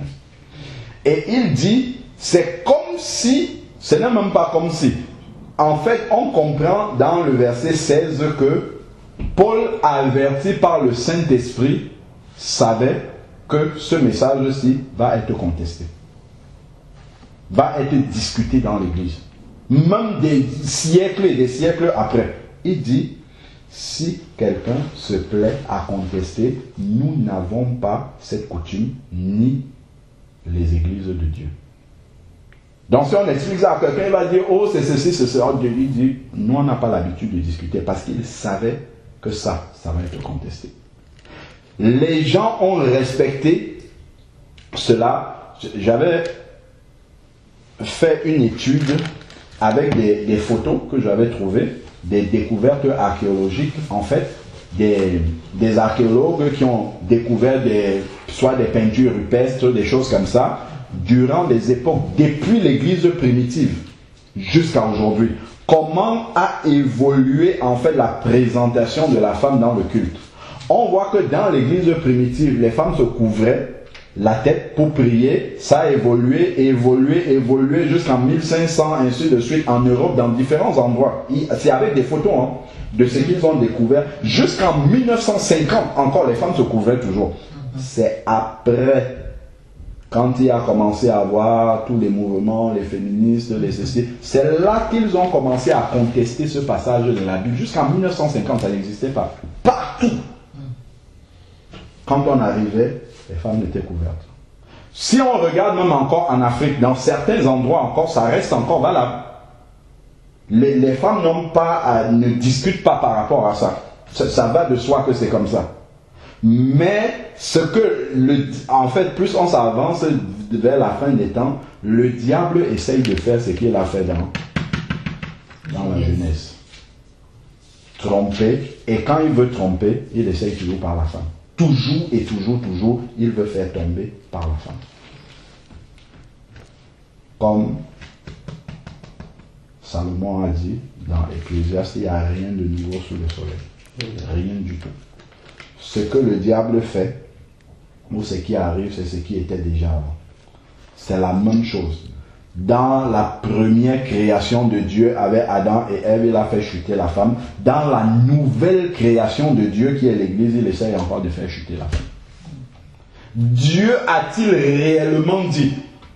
La chevelure t'a-t-elle réellement été donnée comme voile? C'est la même chose qui se passe. Et beaucoup de sœurs tombent dessus, de pasteurs même, beaucoup encouragent, non, allez-y comme ça.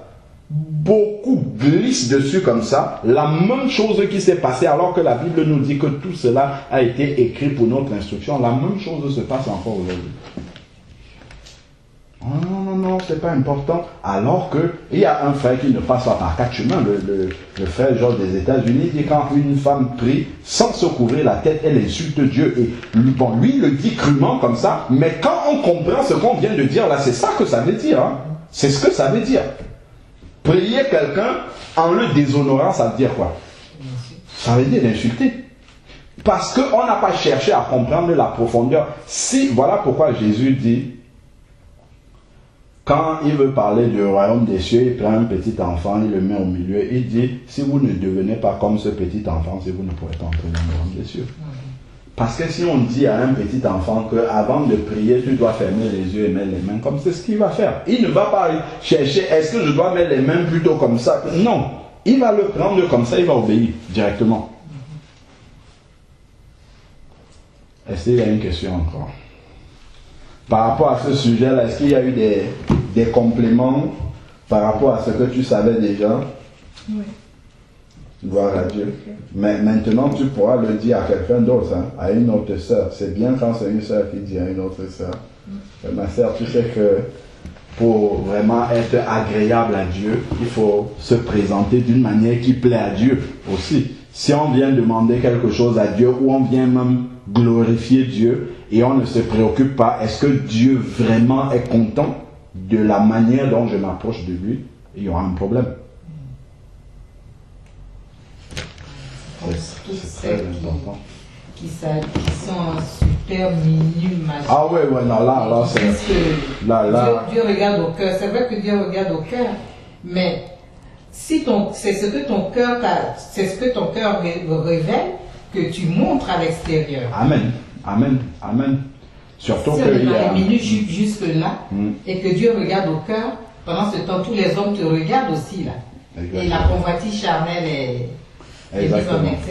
Et puis il y a bien des versets dans la parole de Dieu, et notamment dans Timothée, où il parle bien de l'apparence extérieure. Il le dit clairement en fait.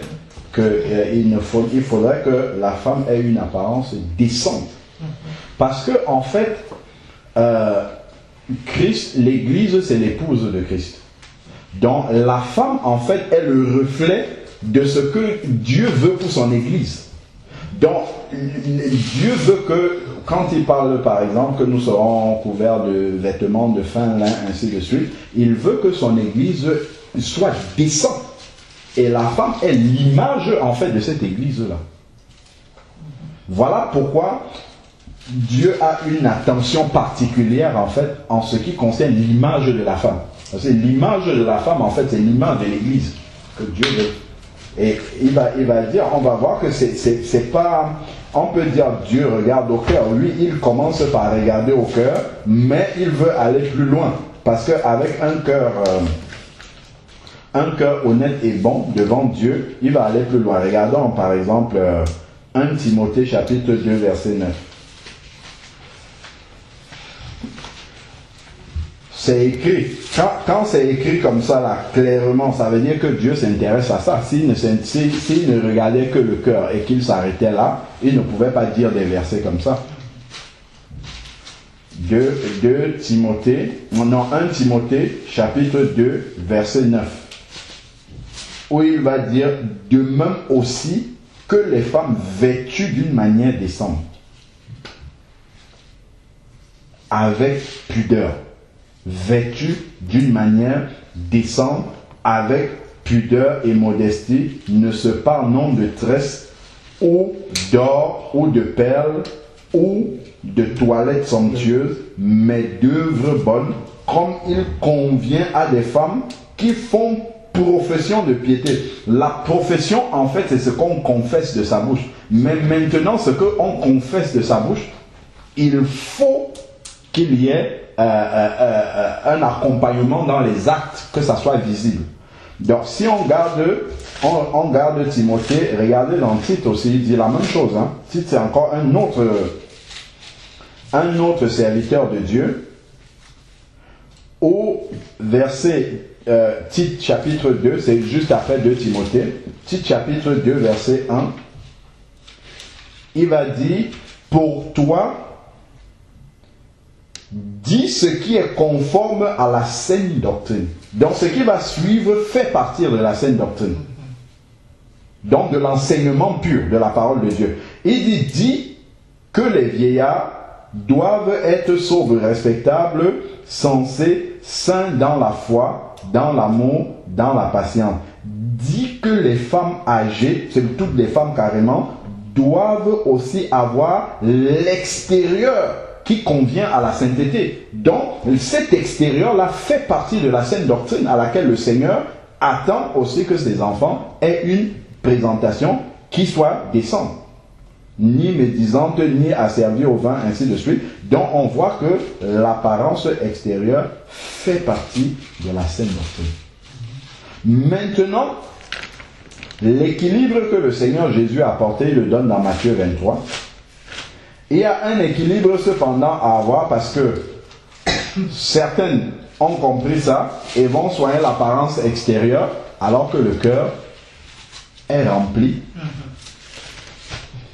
Comme le Seigneur dit, le cœur ce sont des tombeaux blanchis. Donc l'apparence extérieure ne dit pas forcément qu'est-ce qu'il y a dans le cœur. Mais par contre, qu'est-ce que je voulais dire? L'apparence, oui, extérieure, quand elle est convenable, ne révèle pas forcément qu'est-ce qu'il y a dans le cœur. Mais par contre, une apparence qui est loin de la volonté de Dieu révèle ce qu'il y a dans le cœur. L'inverse est vrai. On ne peut pas avoir un cœur qui est dans la volonté de Dieu et avoir une apparence qui n'est pas dans sa volonté. C'est pas possible. Exactement. Par contre, on peut avoir une apparence qui n'est pas dans la volonté, qui est dans la volonté de Dieu et avoir un cœur qui n'est pas dans sa volonté parce que le cœur de l'homme est tortueux et mauvais par-dessus tout. Donc, Matthieu 23, verset 25, voilà ce que le Seigneur va donner comme enseignement par rapport à ça. Parce que les pharisiens aussi soignaient leur apparence extérieure alors que le cœur était mauvais. Et Jésus, qui voit dans le cœur, avait vu ça, Matthieu chapitre 23, verset 25. Jésus avait vu cela, et comme lui, il lit dans le cœur, il a donné un avertissement aux pharisiens par rapport à ça. Il leur dit, Matthieu 23, verset 25, « Malheur à vous, scribes et pharisiens, comment?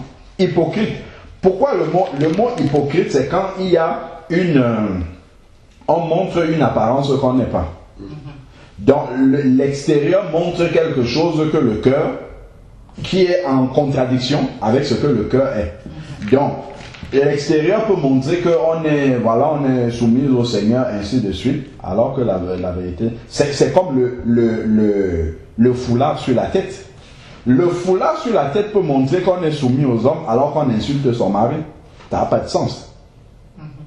Ça, c'est encore de l'hypocrisie. Il faut avoir compris la notion du gouvernement de Dieu pour pouvoir l'appliquer après. Donc ici, là, il dit au verset 25, « Malheur à vous, scribes et pharisiens, hypocrites, parce que vous purifiez le dehors de la coupe et du plat, alors que, qu'en dedans, ils sont pleins de rapine et d'intempérance. » C'est-à-dire que l'extérieur est beau, mais le cœur est mauvais. Et Dieu, lui, voit d'abord au cœur. Mais il va expliquer quelque chose. Parce que quelqu'un va juste lire ce verset-là, il va dire, oui, ben voilà, vous avez bien vu, Dieu regarde au cœur. Mais regardez bien ce que Jésus va dire là.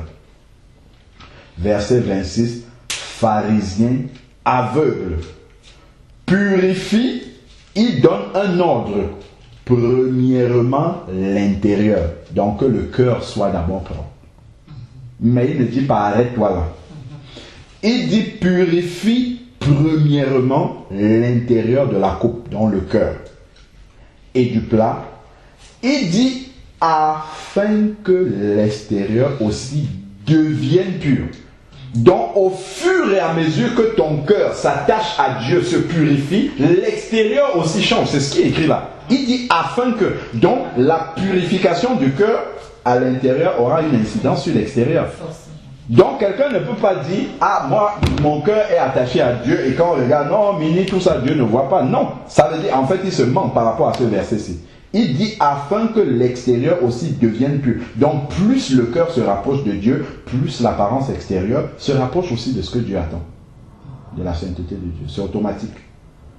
Donc il n'y a pas comment dire, de séparation entre les deux. L'intérieur du cœur va forcément avec l'extérieur. L'extérieur révèle ce qu'il y a dans le cœur, forcément.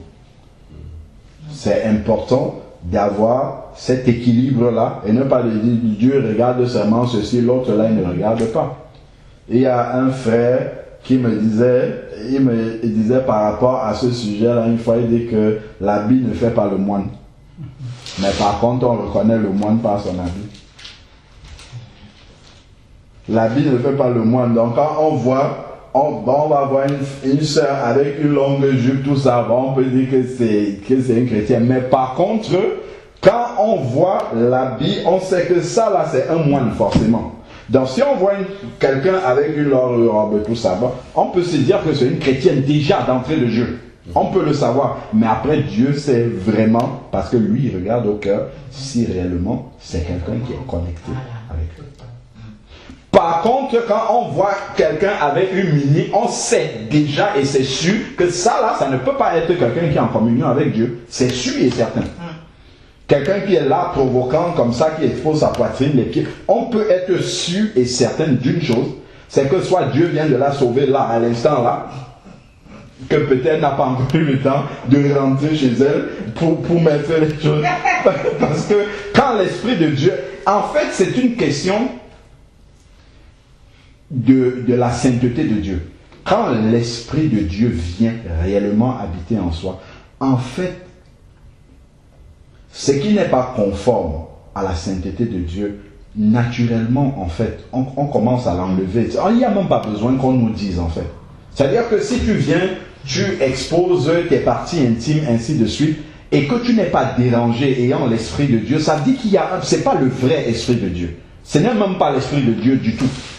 Parce que l'Esprit de Dieu automatiquement va t'enseigner qu'il faut que tu fasses attention parce que tu es devenu en fait la vitrine de Dieu pour ceux qui ne le connaissent pas.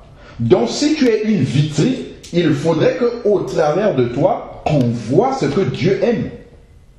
Or, tu ne peux pas être là comme ça en exposant ce qui est de ton intimité aux personnes extérieures. Le Saint-Esprit ne peut pas être d'accord avec cela. C'est pourquoi ça fait partie en fait des choses que dès qu'on se convertit, c'est les premières choses que le Saint-Esprit commence à enlever. Il enlève ça parce que ça donne une mauvaise image à ceux qui ne connaissent pas Dieu de l'Évangile et du Dieu même là qu'on dit, qu'on suit. Tu imagine-toi un peu, tu es dans la rue.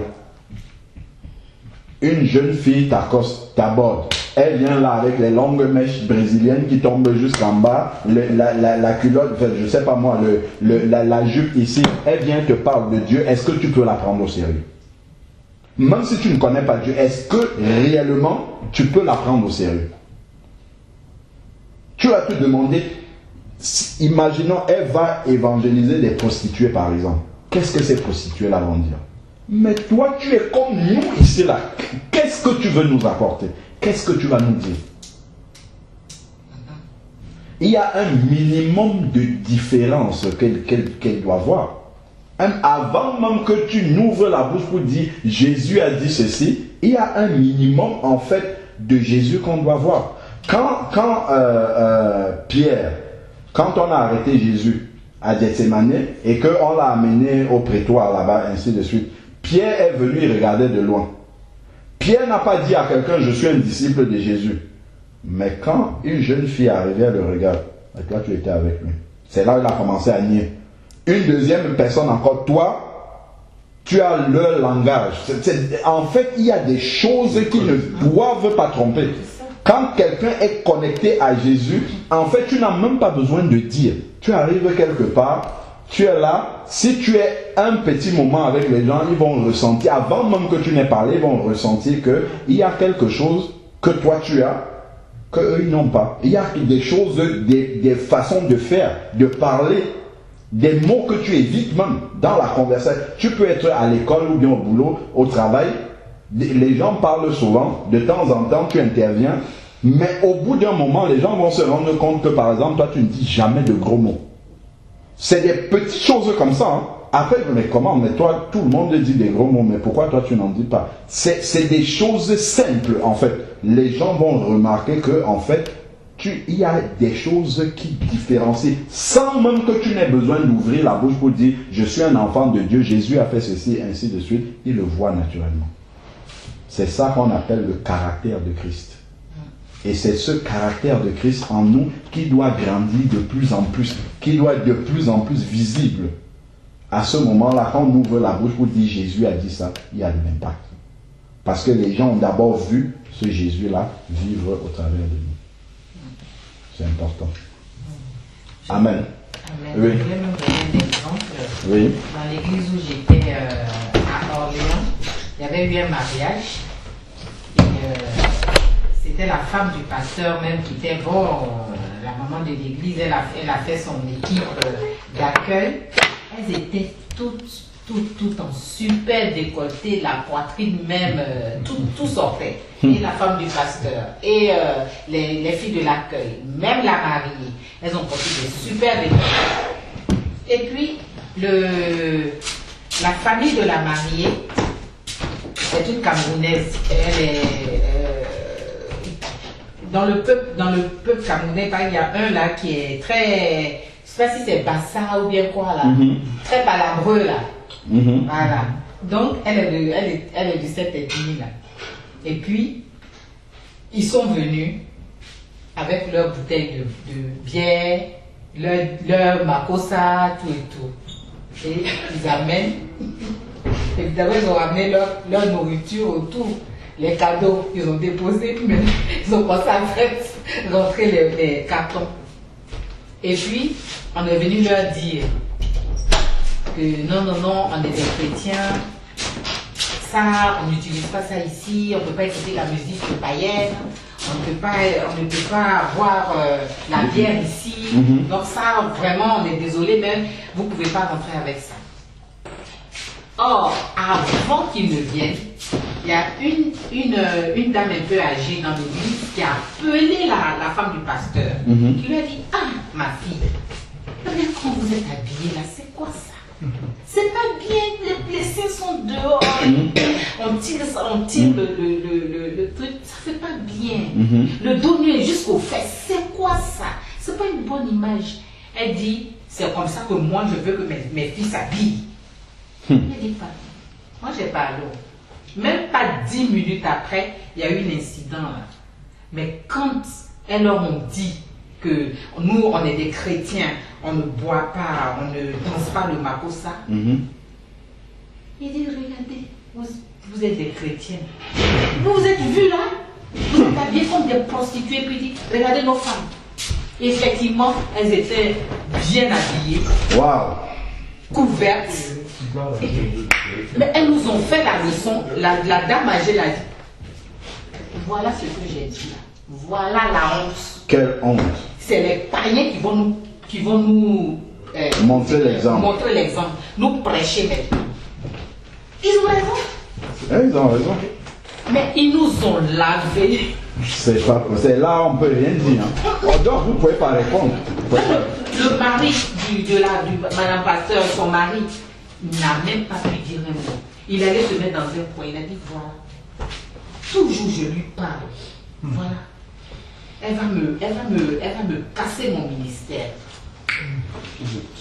Ils ont ramassé leurs affaires, ils ont repris leurs cadeaux. Ils sont partis avec tout. Ils sont partis avec tout. Dire, on va pour nos nourritures, parce que si c'est ça vos chrétientés, là, c'est pas la peine. On peut faire aller de l'autre côté là-bas. D'ailleurs, ça va en boîte. On va aller vivre. C'est pas vrai ça. J'avais honte, j'ai dit, c'est pas vrai. Regarde. C'est les païens qui sont venus nous donner maintenant la leçon.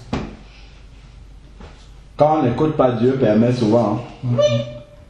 Il parce permet... que là, on a été confondus. Oui, on a été plus, confondus. Parce qu'à l'époque, ce sont les Grecs, là, les païens là, qui ont dit, ceux-là, c'est des chrétiens, c'est-à-dire les gens de Christ. Parce qu'ils reflétaient, les disciples reflétaient tellement le comportement de Christ, le caractère de Christ, qu'on nous a... C'était un peu péjoratif même, je crois. On nous a catalogué là, ceux-là, c'est les chrétiens. Tout à fait. Donc, en principe, c'est le païen même qui doit reconnaître en nous que nous sommes, nous sommes transformés. Amen. Mais si on nage en eau trouble avec... ouais. Aïe, aïe, aïe, aïe, aïe. Beaucoup de confusion maintenant. Je voulais poser une question.